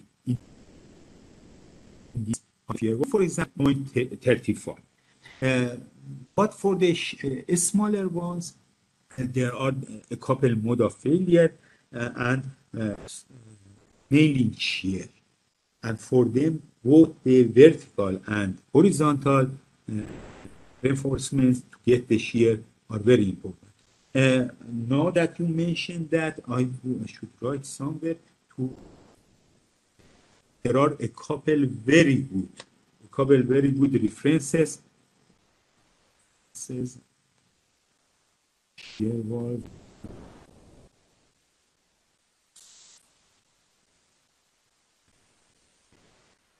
I will try in the presentation on Saturday. I add the samples. So if you are interested, you give you a step-by-step very good view, and specifically on shear. Then in nonlinear static procedure can be applicable if we wish to design a new building as per NBC. Please be informed that study process is included in our new code as analysis tool section. Very good. So if it is included, I should check this part.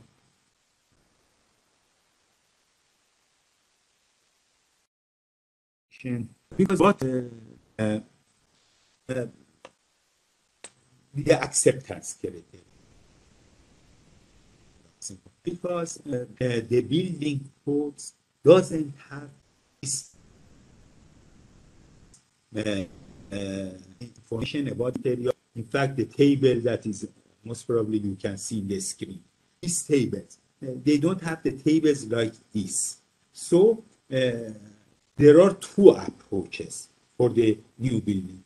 That now I can check for the NBCC to see that.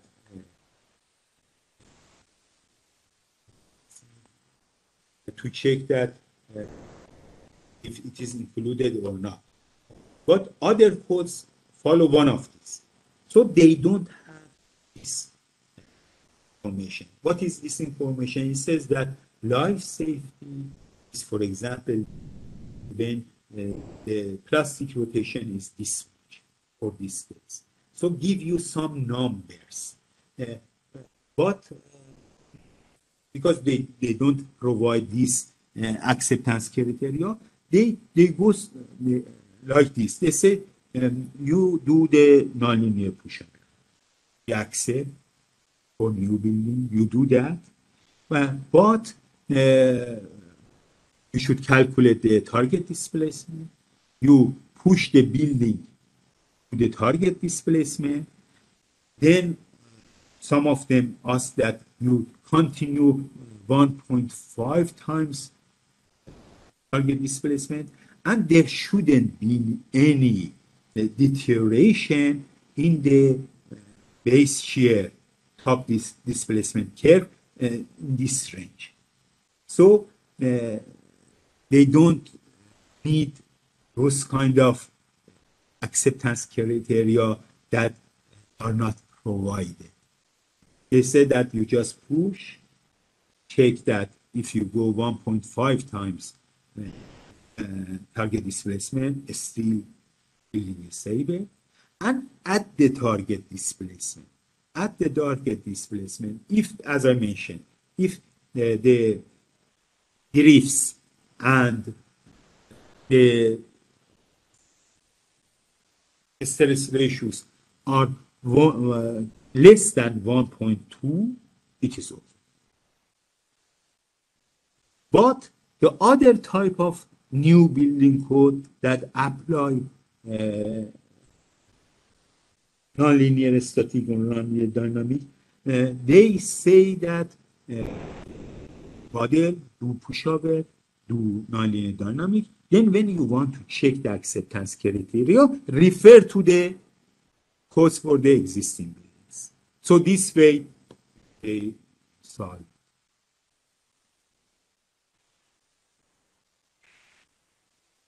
Okay. So thank you very much. Corrected the section 2, 5, 12. For sure, I will take that. Thank you very much.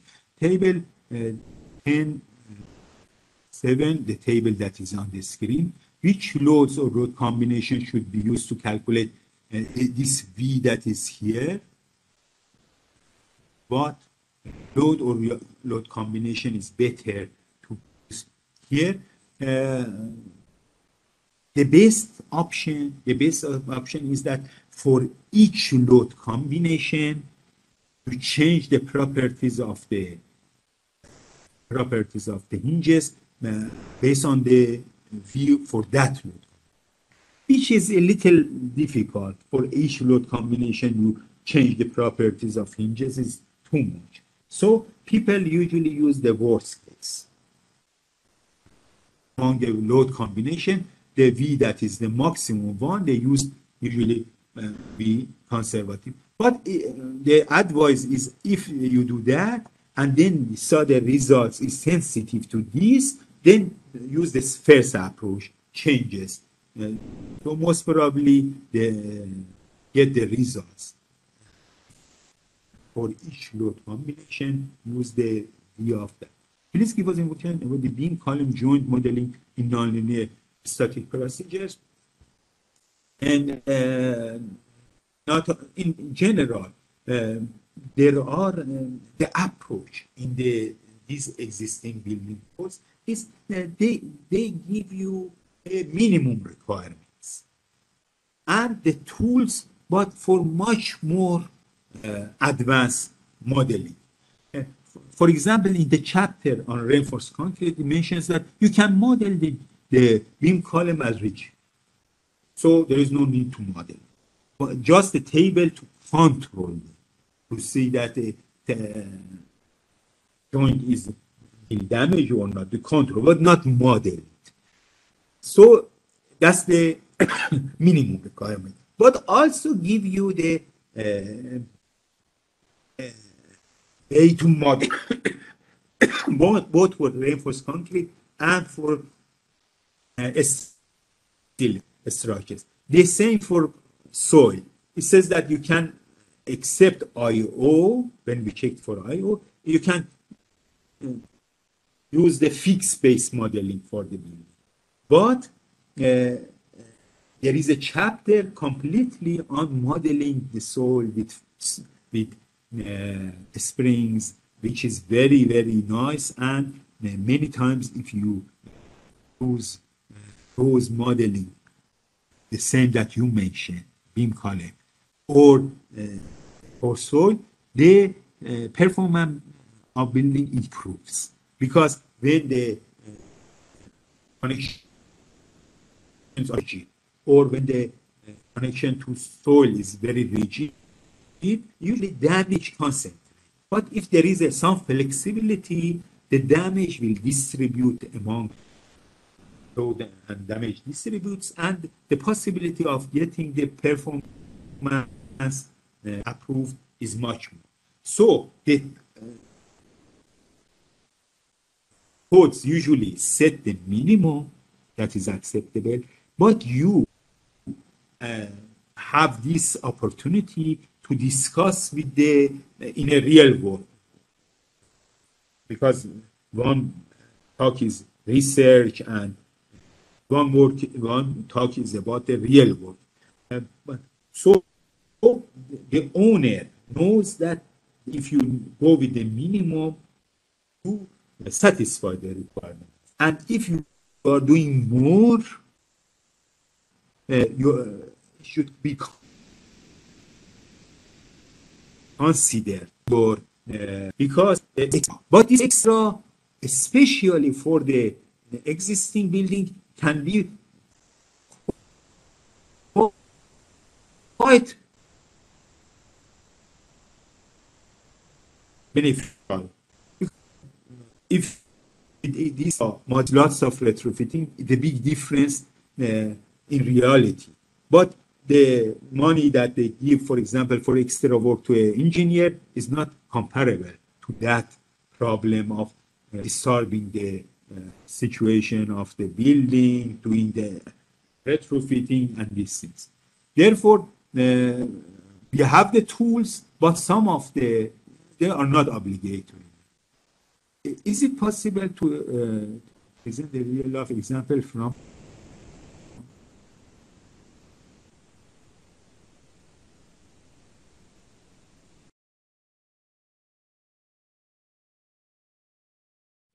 the one markets that's a book mainly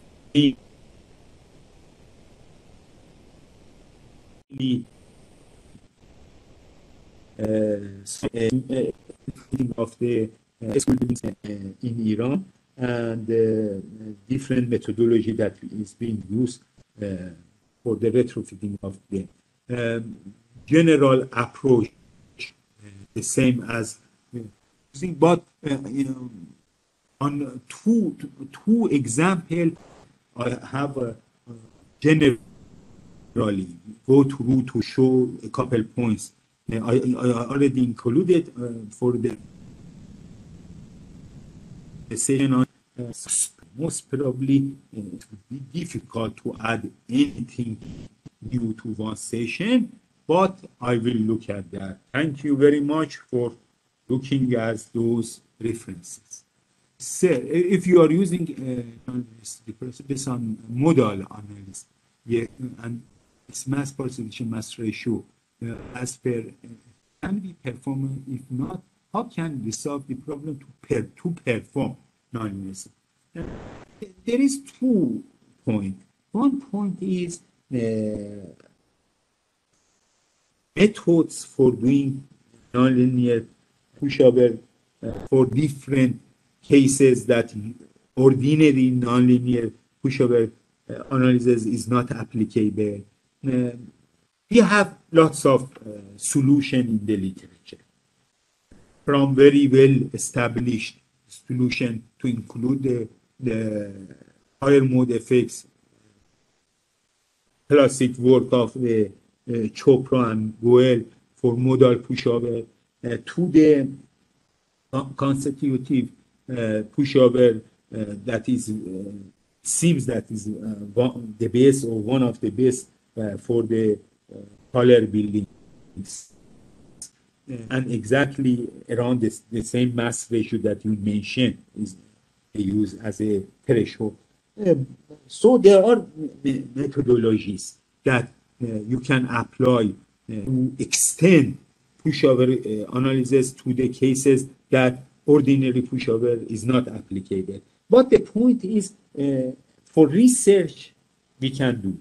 But for real life, usually the peer reviewer, the controllers, they just ask for the, usually, they ask for the code that you apply the code provisions, not the research type of methodologies. Sometimes they agree. You provide the background, you provide the validation, and they agree to use that. But otherwise, if such cases that you mentioned and your mass ratio is not satisfying, and then you have to go, for example, doing the dynamic analysis. Usually they made you to do that. As far as my experience shows, usually it's better to do that, especially now that the problems with the nonlinear dynamic from before this, we were telling that there is no good software to do nonlinear time history. Nonlinear time history is very time consuming. The outputs are very much. But now the numerical problems is too much. But now most of the problems solved, and with these new approaches to select and normalize the records, the possibility of using that is there. So if they accept that you don't use the techniques that is in code and go beyond that, you have much more. Otherwise, you have to switch to dynamic.